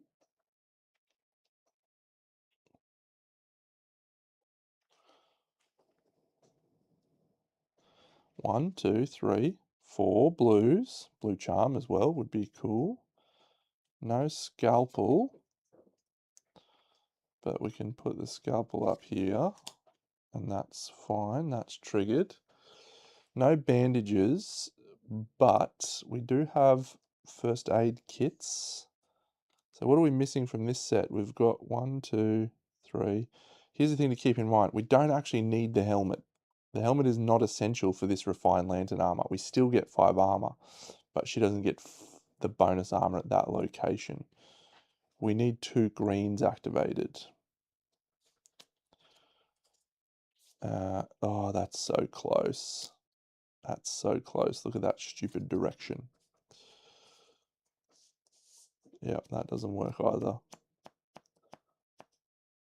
Actually, we don't need 2 greens activated for that. +1 accuracy with club weapons would be great. Vandal Sledge. I mean, that's not the worst gear grid. We've got 1, 2, 3, 4, 5. We've got 7 armor there. We've got the Crest Crown, Monster Tooth. We've got a Vandal Sledge. We're gaining a lot of strength. We're gaining reroll tokens. Oh, but the clubs not being +2 accuracy is devastating. Ooh. Ooh.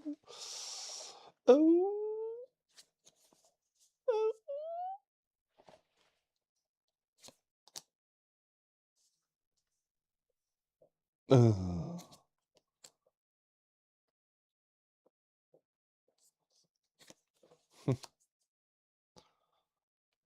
No! Fuck you! Fuck you! On arrival, gain a reroll token. Yeah, Gastromancer would be the fucking diggity yo. Goodbye. Alright, let's maybe... Let's see, okay, so she's got High Roller Guardian, perfect. She's got Guardian Gastromancer, perfect. She's got Stone Skin Surgical Precision. She might be the Scout this year, is she? Crystal Skin, the Queen, and Explore. Crystal Skin Scout seems pretty fucking baller. So let's go with her as... I just realised she can't actually use the Surgical Precision because she can't wear armor because she's got crystal skin. What a dickhead. What a dickhead. Alright, Osteophage Scout. Look at her armor. She goes to 9 armor, and she got 3 evasion.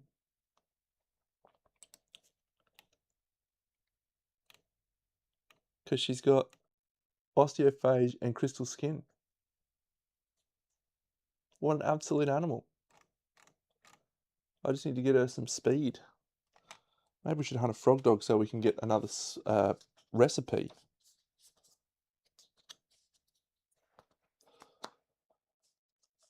That's alright, we should be able to buy surgical precision on another Marrowist. That's no problems.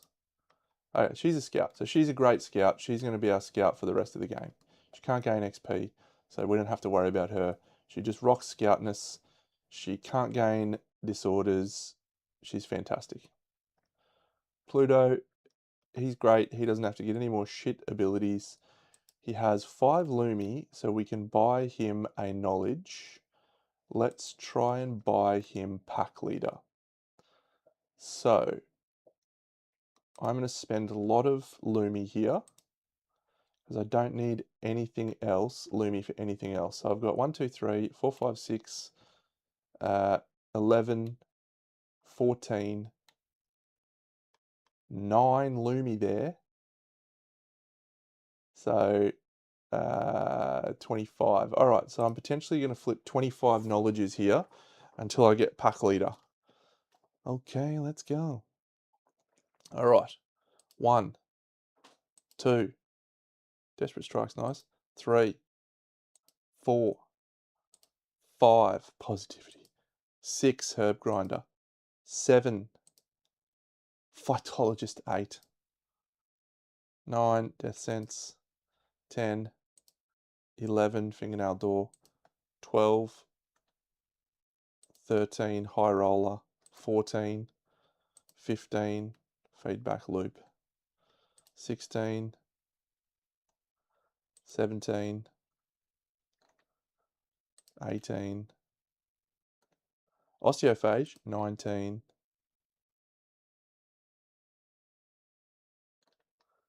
20, 21, 22, Duty Bound. 23, 24, 25, 26, Plausibility. Yeah, I would like that. I would like to have some way to cull the deck. Okay, we've lost all Lumi, but if I didn't spend Hera's, I can actually give her Osteophage instead of Gastromancer. So I'm going to do that. She's going to buy Osteophage.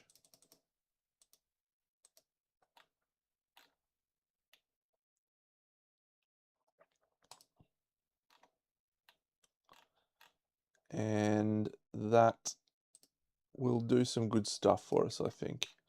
We cannot worry about her armor challenges. She still can't use a thing. Okay, so Pluto's got 5 Lumi. He needs a Pack Leader, so there's 3, 2. Okay, I've got 3 more flips, I think. 1, 2, 3. Nah, didn't get it. Oh, what a load of shit. How many knowledges have I flipped out? Fucking hell. Oh. I would actually seriously think about sculpting that. I would seriously think about sculpting Pack Leader because it is so powerful.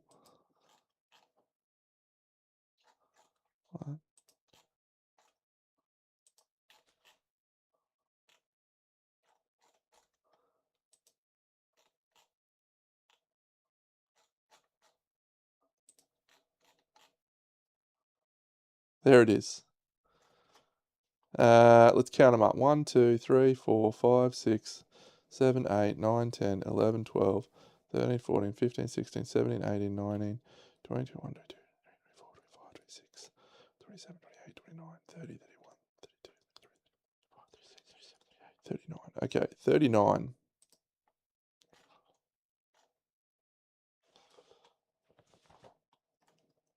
1, 2, 5. We can afford to spend one of his. 6, 7. She's got 9, that's 16. 3, 19. 5, 24.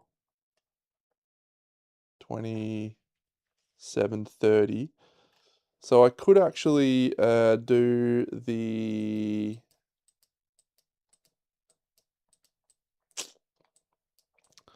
Loomy thing.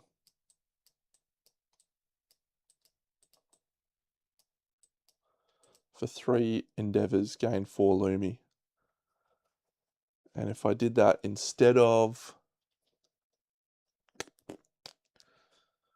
Well, I'm not going to use the count set, so I didn't need to make leather. I'm definitely doing trophy wool. I'm definitely doing innovate. So I could just give that guy not club mastery. Yeah, let's just do it. Let's just do a little cheeky retcon.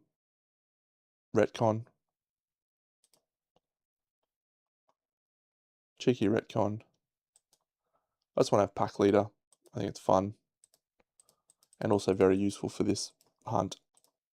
But fun.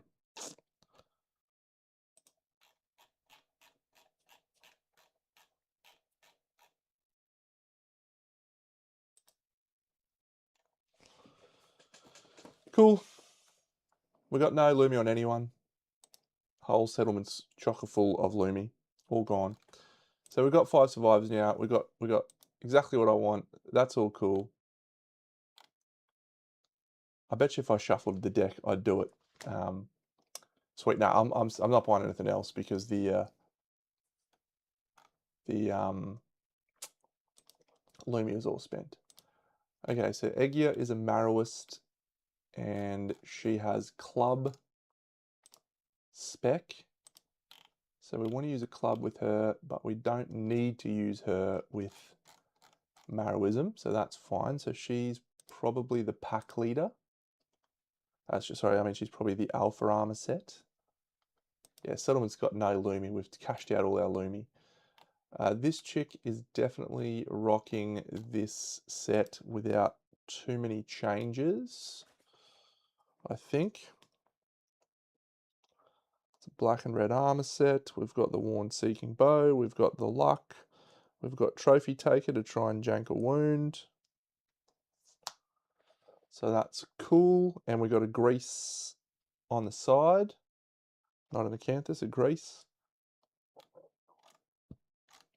And her boyfriend's Hades, so she gets max survival when she arrives at the settlement. Cool. Hera has got Osteophage now. Poor guy, he's sad. Okay, so we can't take this gear or this gear because that's heavy. We can take the voluptuous bodysuit.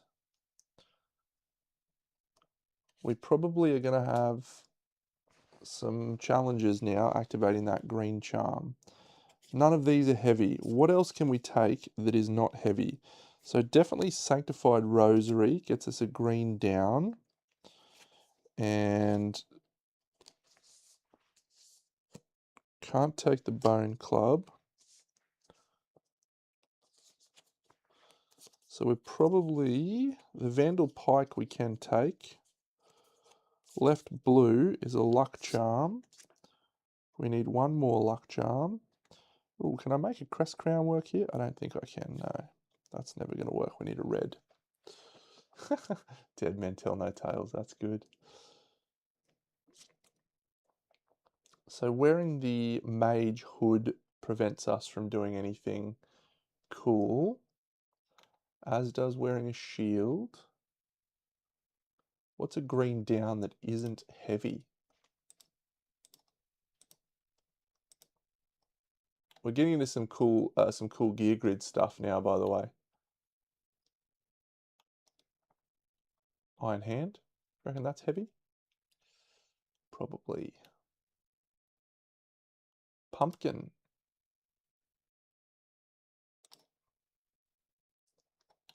Bandages. Perfection. You'll love bandages.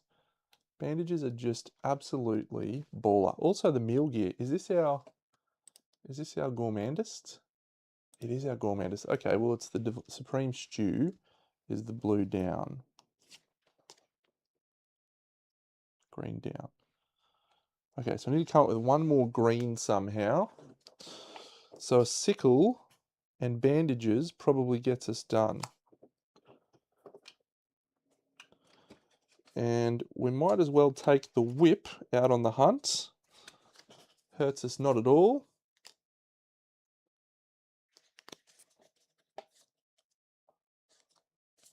And yeah, okay, bandages.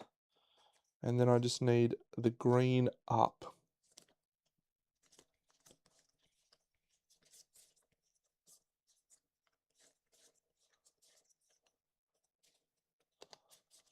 Or another green up. Sickle. Yep. But how do I position that? Like this.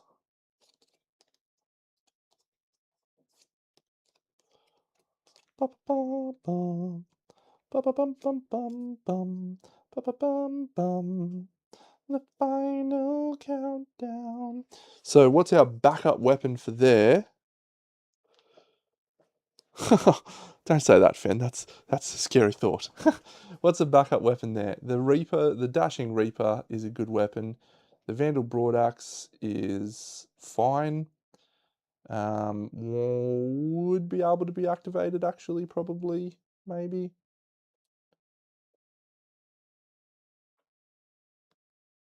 We're leaving tonight. I swear there is nowhere to run. You're leaving town. You'll never see this way again. It's the final countdown. That might be one of my favourite gear grids I've ever come up with in the entire history of the game. And it is forced upon me by the constraints of the disorder or the character card that we've been given. That is absolutely sick. All right, so I'm going to call this a new empty loadout, and this is going to be called Unfettered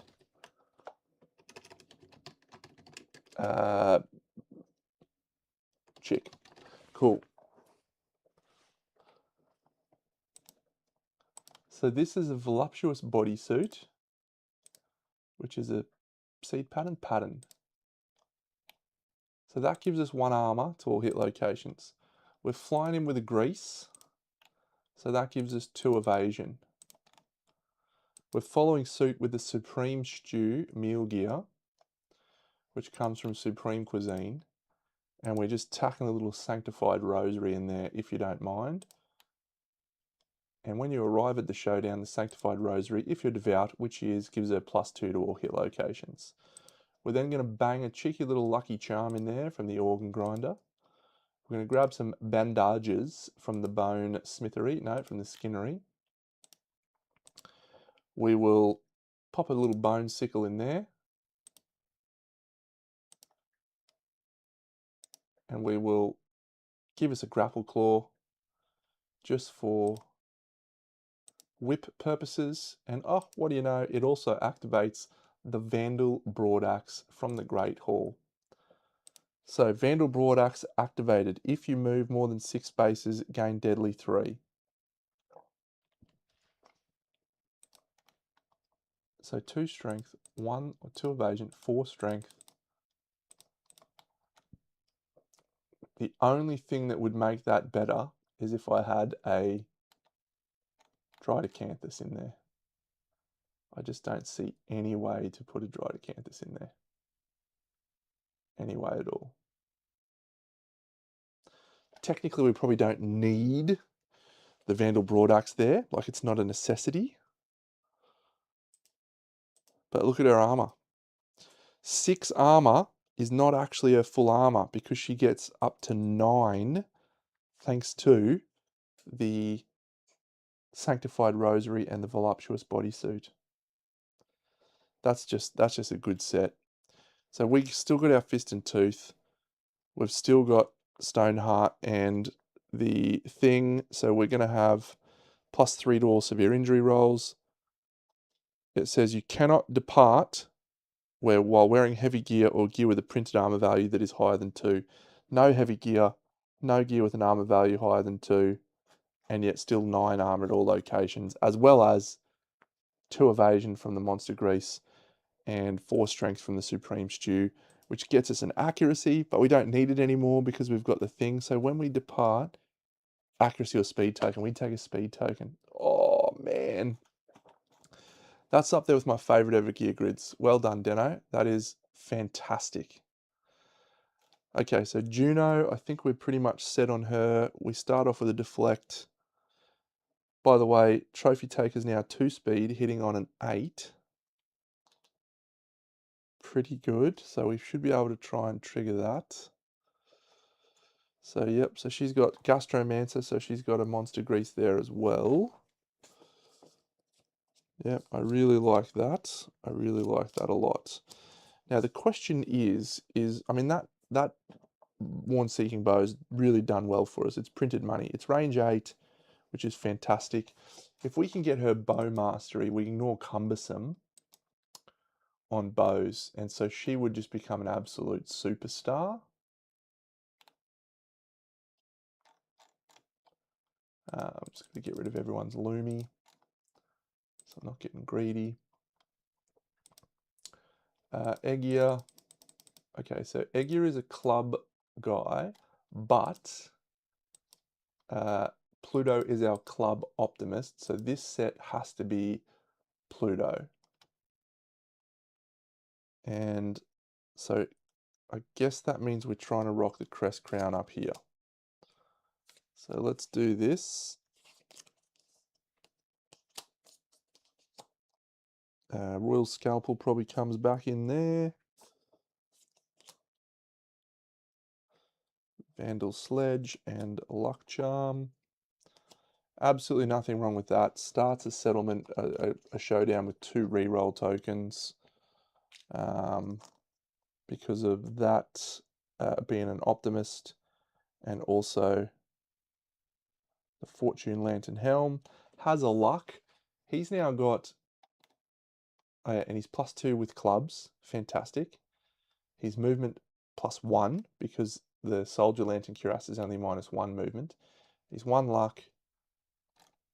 Very, very nice. So that's a nice grid too.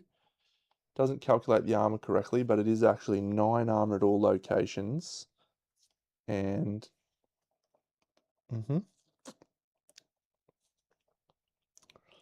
very cool. I like that. And yeah, 2 reroll tokens, plus he's 2 innate luck. I'm not against optimism actually, it's just strong stat buffs. He's now got Pack Leader, which is very cool.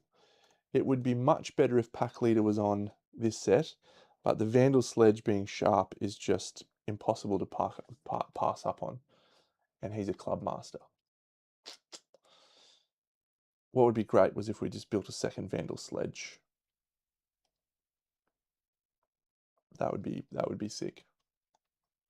Okay, so Pluto done, Scout done, Crystal Skin, Osteophage Scout, fucking that guy, that chick, Juno's in the black and red set. I mean, what the fuck is going on here? And finally, Eggia is in our alpha set, has the highest insanity, so everyone is going to be running around like champions. High Roller and Guardian. Oh my god, what is this? And she got watched.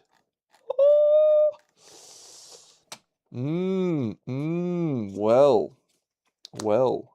So I can actually give the Scout the first aid kit and a dry Acanthus because the Scout is not taking a pickaxe because we've got that over here.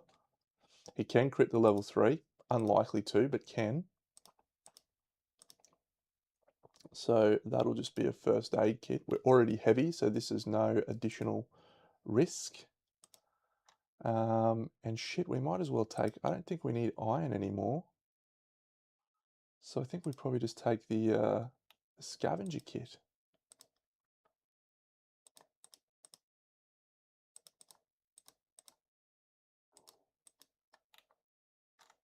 So yeah. So that's cool. Surgical precision. If the gear, yeah, so the bone pickaxe has, I'm fucking losing the plot. I'm losing the plot. I love this part of the game. I know this, I said it before. I'm sorry, this is not the most interesting thing to watch, right? I understand that, but it is really fun to try and figure out how to best utilize these things. I think this is a strong possibility, by the way, this lemniscate, Crota, Crozier, Vestments, and Mitre, along with the Count gear. I think that's a real potential. I'll try those in the next one if I use the Screaming God. If I use the Black Knight. Speaking of, so yeah, Gorm Prologue, Screaming Antelope, Dragon King, Screaming God, fun 4 quarries. So for the other bit of the game, the Nemesises, I have not used Manhunter in forever, so I was thinking of using Manhunter. And there is rules to incorporate him properly now, so that's fun. And then Node 2, I've done a lot of Red Witches recently, and I love them, but maybe it's time to bring Slenderman back and have a little play with him. And then the question is, do we do the Black Knight or the Hand? I don't know. Some fantastic gear grids. Okay, so this one is the tricky one now. This one is the tough one. We have the Scalpel on lock, so that's fine. I want to try and get this Crest Crown activated and keep my Alpha Gear online. That is the challenge. Egia does not have the thing that we need, and by that I mean Gastromancer, which would make everything feel a little bit easier. So now one thing I could do that I don't necessarily need to do, I could ditch this Fortune Lantern Cuirass. So let's grab out the middle piece, the Alpha Great Chest, and see if that gives us any possibilities here.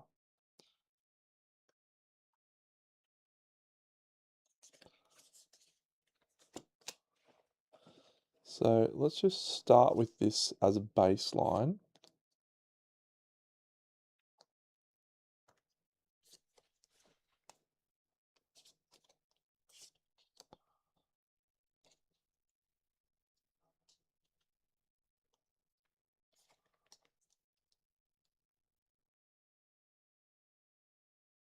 So 1, 2 greens, 1 blue.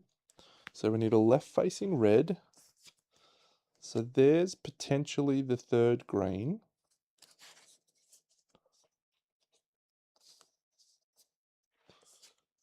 There's the 3rd red. So 1, 2, 3 greens. Yep, activated. 1, 2, 3 reds, activated. And we're going to get a blue here.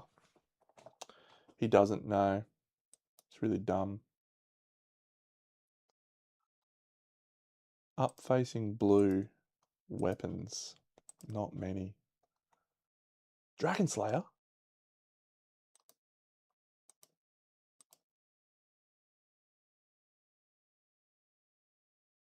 Fuck.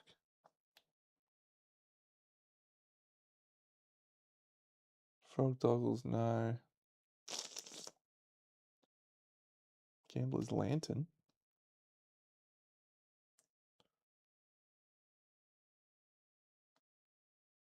Hunter Whip.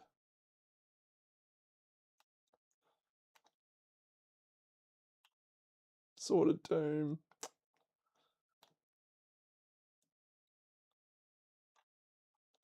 Scrap Sword. Royal Decorations would be fucking perfect in this situation. Absolutely fucking perfect.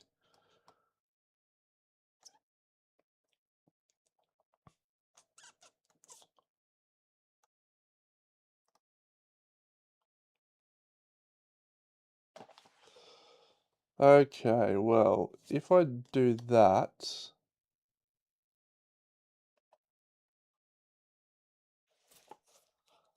I've got 2 blues, I've got 3 reds, but I don't have 2 greens. 3 greens, I need 3 greens. The Dashing Reaper is a weapon. It's actually not too bad. It's savage. That just gets us to 3. No good.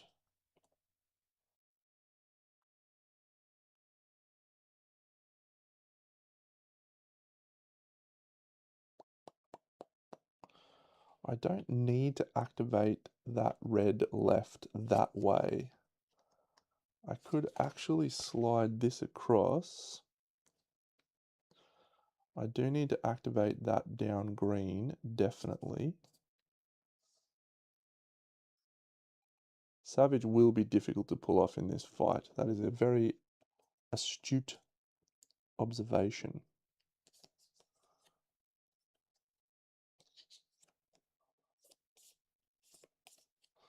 So I could just go with a filthy little monster grease there. And that would be okay. Little greaseroony.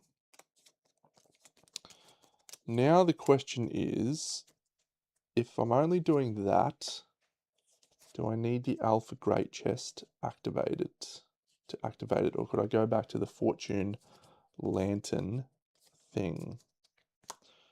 So I probably can, and I can try that there. But then we need to definitely do a green down. I've got a green up from this pike. That's not good. Where's my other grease? Grease me up, woman! There's a grease. So that's 1 red short. Yeah. So that doesn't really help much.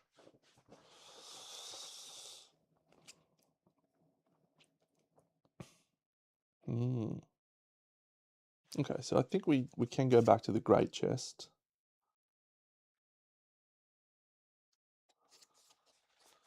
So the challenge here, I need the blue down. What about...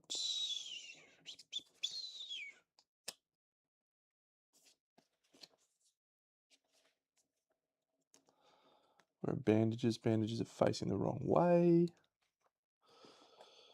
Where's the shields facing the wrong way? What is a green down that I can use here?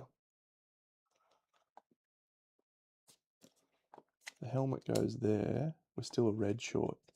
So this is a great set, right? This is a really fun set.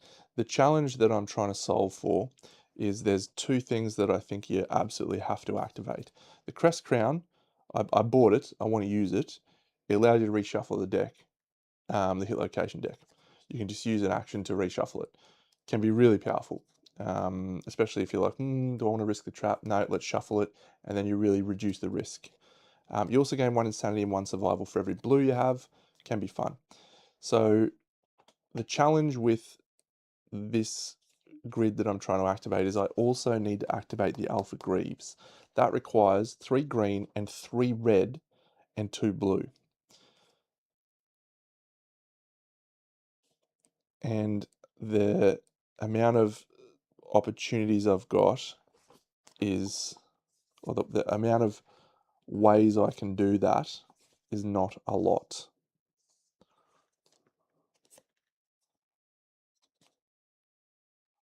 Not a lot. So that works. Okay, Monster Grease or Monster Tooth Necklace comes in hot.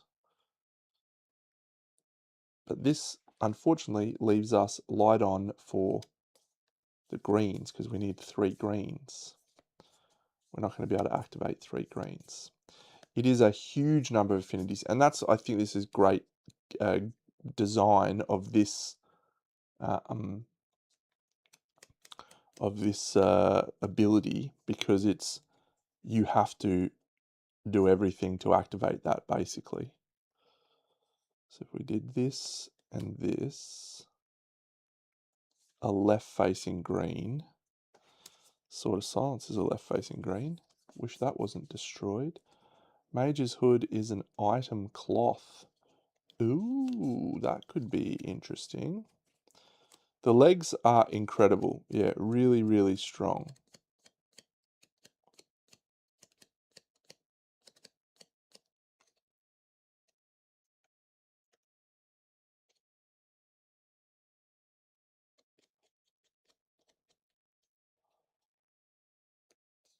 So I could go back to this plan.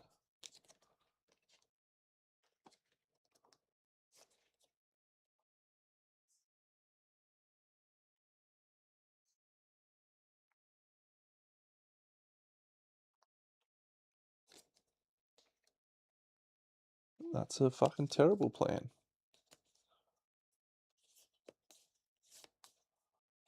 So Mage's Hood's no good.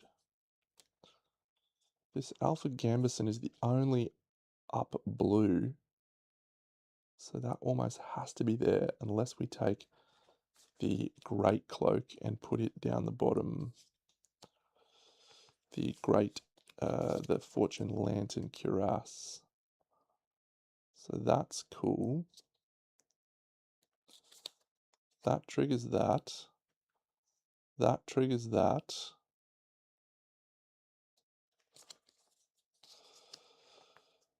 I feel like I'm close, but not close enough. 1, 2, 3 reds, 1, 2 blues, 1 green.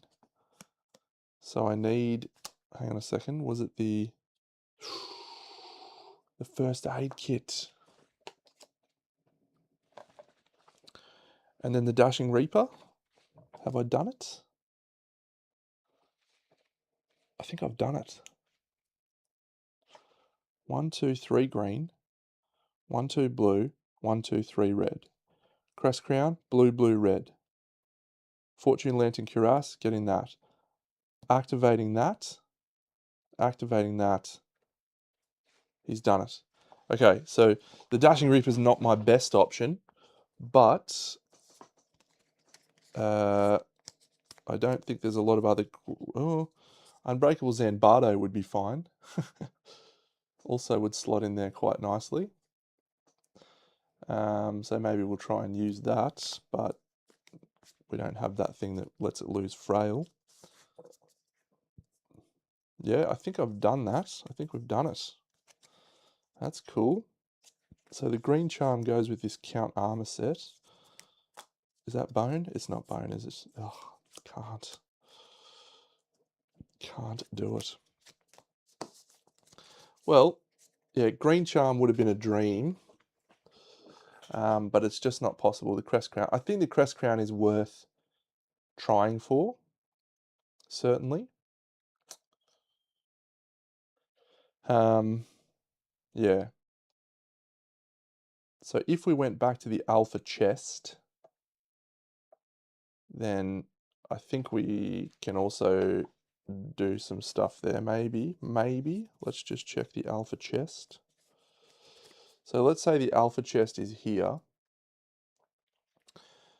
This slides across to here. And then we need one more green facing left. Yeah, I think the Fortune Lantern set's fine. Yep. Okay. That's going to be fine.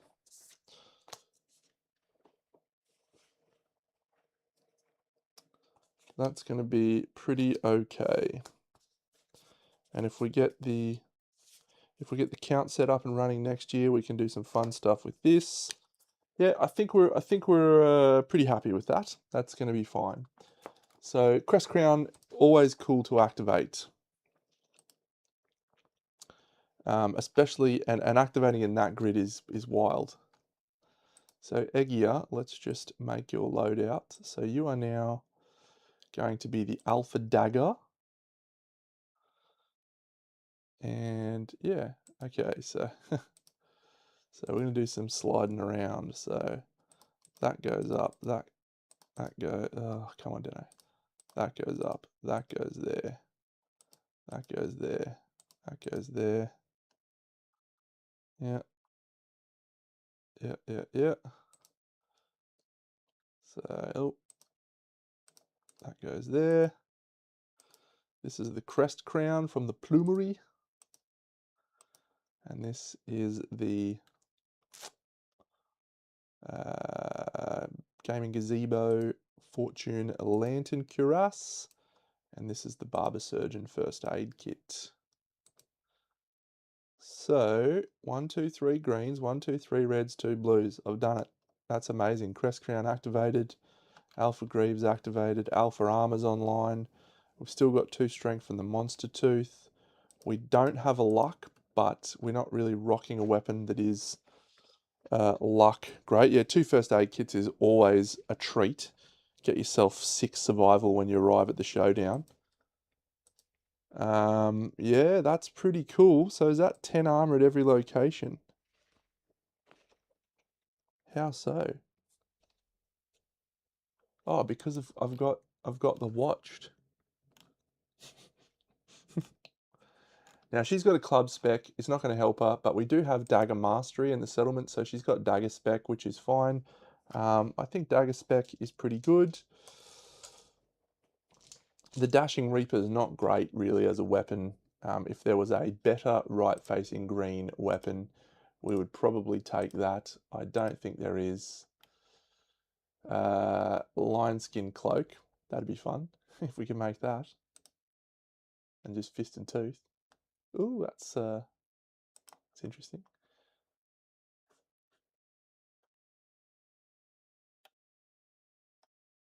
Godspeed Lantern doesn't help us. The Unbreakable Zanbato is probably the only weapon that is legitimate. Oh, Arc Bow. Only range 6.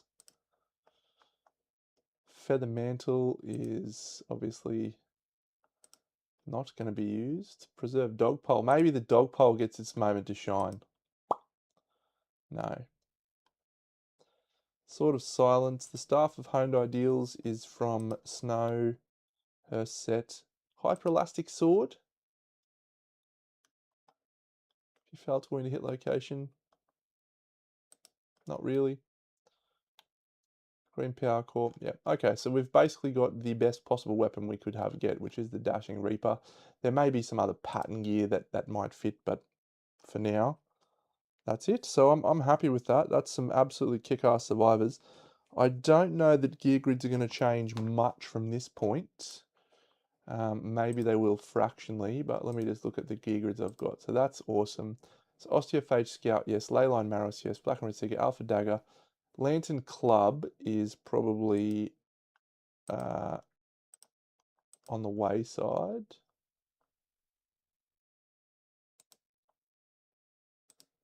So Fortune Lantern Club, yep.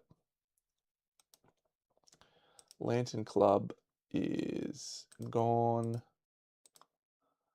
The Bone Set we keep. Unfettered Chick, cool. Normal Scout, I can't see us ever having a non-Marrowist Scout anymore. And the Bone Set, yeah, that's true. So this is where the Claymore probably sits. Was it bone? No, it wasn't bone, was it? This is such an interesting grid.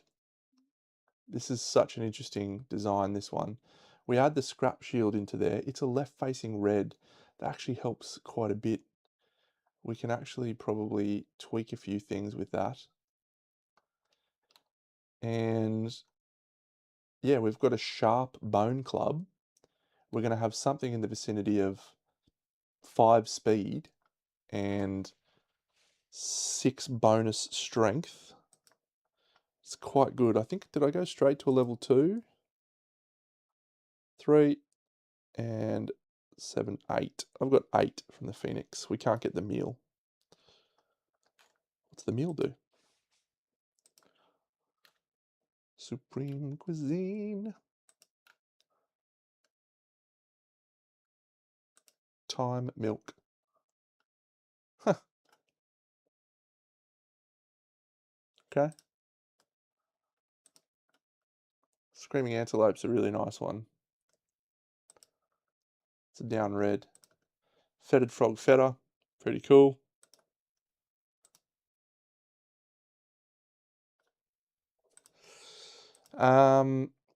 So yeah, the Unbreakable Zambato loses. No, the Unbreakable Zambato is probably better. It loses Frail. We don't have the specialization, but yeah, so we could definitely go with the Zambato there as well. And then did I make a scrap shield? I think I did, didn't I? So we can just put a scrap shield in there. Yep.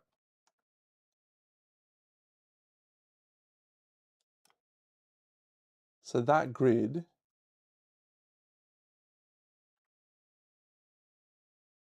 is all bone. Man, if you could get the royal decorations from defeating the level 2 or level 3 guys, this is such an interesting set. So yeah, if you have that precision one, surgical precision, you remove all frail and gain deadly, sharp, which makes the Zanbato sharp.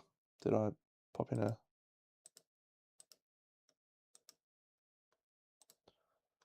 So if we just pop a little, yeah, Unbreakable Zanbato.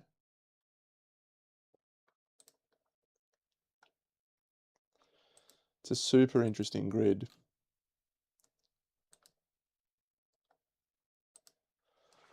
So there's just red and green affinities which we could muck around with and get the right alignment probably. But yeah, so the Unbreakable Zanbato, its only downside in this is that it loses slow.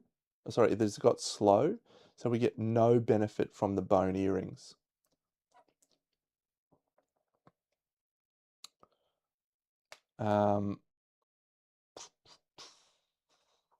So if we had a way to ignore slow, and this is again really great design, I'm confident this is intended.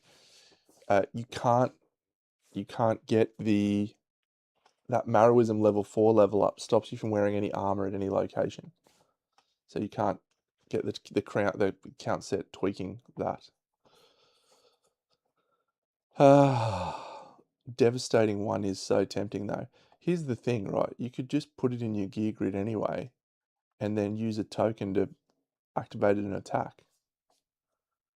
But the Bone Club's probably, it's going to do more damage as an average. It's sharp, and it's going to be swinging at 5 speed because of the bone earrings. Zambato's only going to do 2 wounds. That's that one there. That's the Unbreakable Zambato. So basically, every time you archive it, you get to bring it back with +2 strength. So you can get up to, strength 20 or something with your Zambato, which is dumb. But it's slow, and no slow. Slow's bad. So what does that set look like from an armor perspective? 6 armor's all right. Where's that from? Count armor is +2. Scrap shield is 1 to all locations. And then we've got the watched. Yeah, so it's 5 armor at all locations. That is the impermanism one. Ah, Feral Zanbato. Yeah, good call. Good call. Feral Zanbato. Pattern, no. What do you think? Should we go for an ARCs campaign? I think I'm tempted by ARCs. I want to use my favorite ones. Where is it? Feral.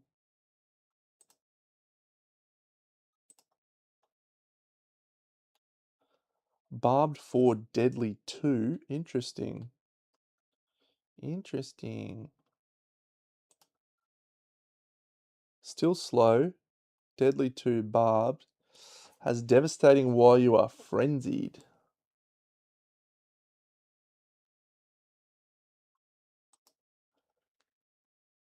Yeah.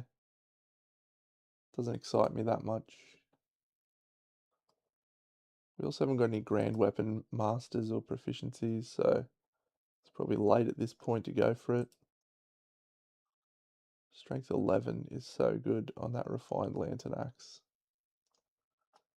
Seed, weapon, melee axe, metal lantern.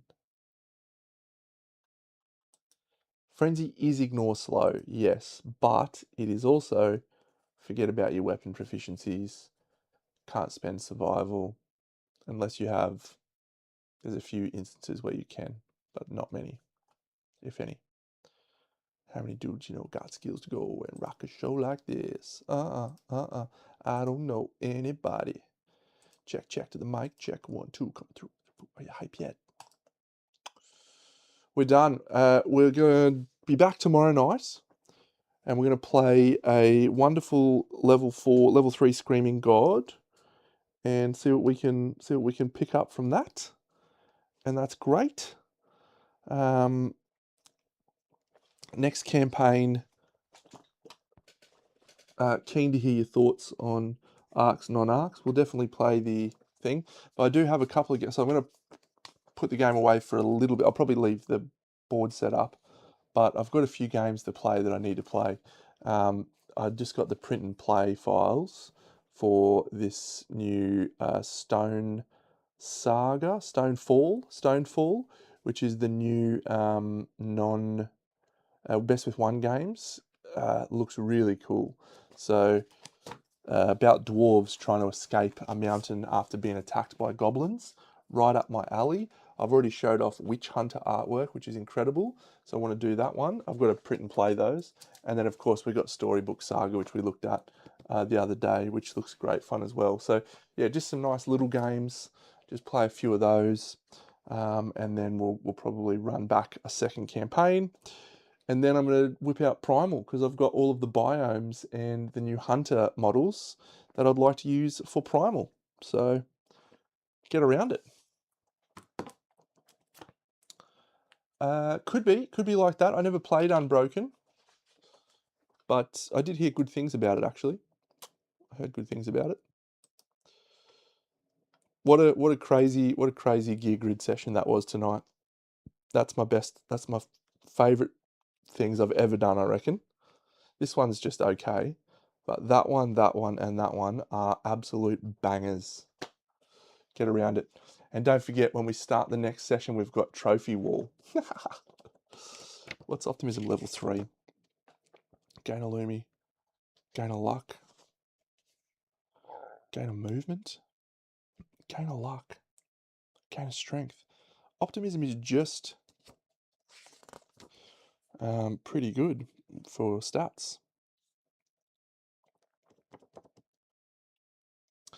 There's there's a bit of stuff about the publisher for Unbroken. It was a company called Golden Bell, I think, and yeah, they really didn't do a great job with Unbroken, and the designer sort of got caught in the crossfire.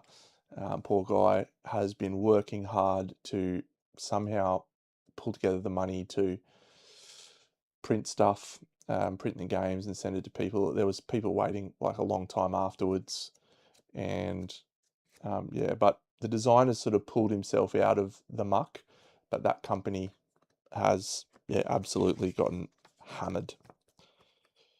And yeah, by all reports, it's quite a good game. You know, fun little solo game. So yeah, really upsetting for that guy.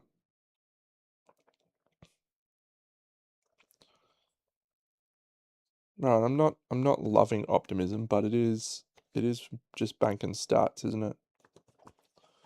There's worse knowledges. All right, catch you all tomorrow. For another episode of BigDenoPlays. I'll see you all then. Have a great week. Big Deno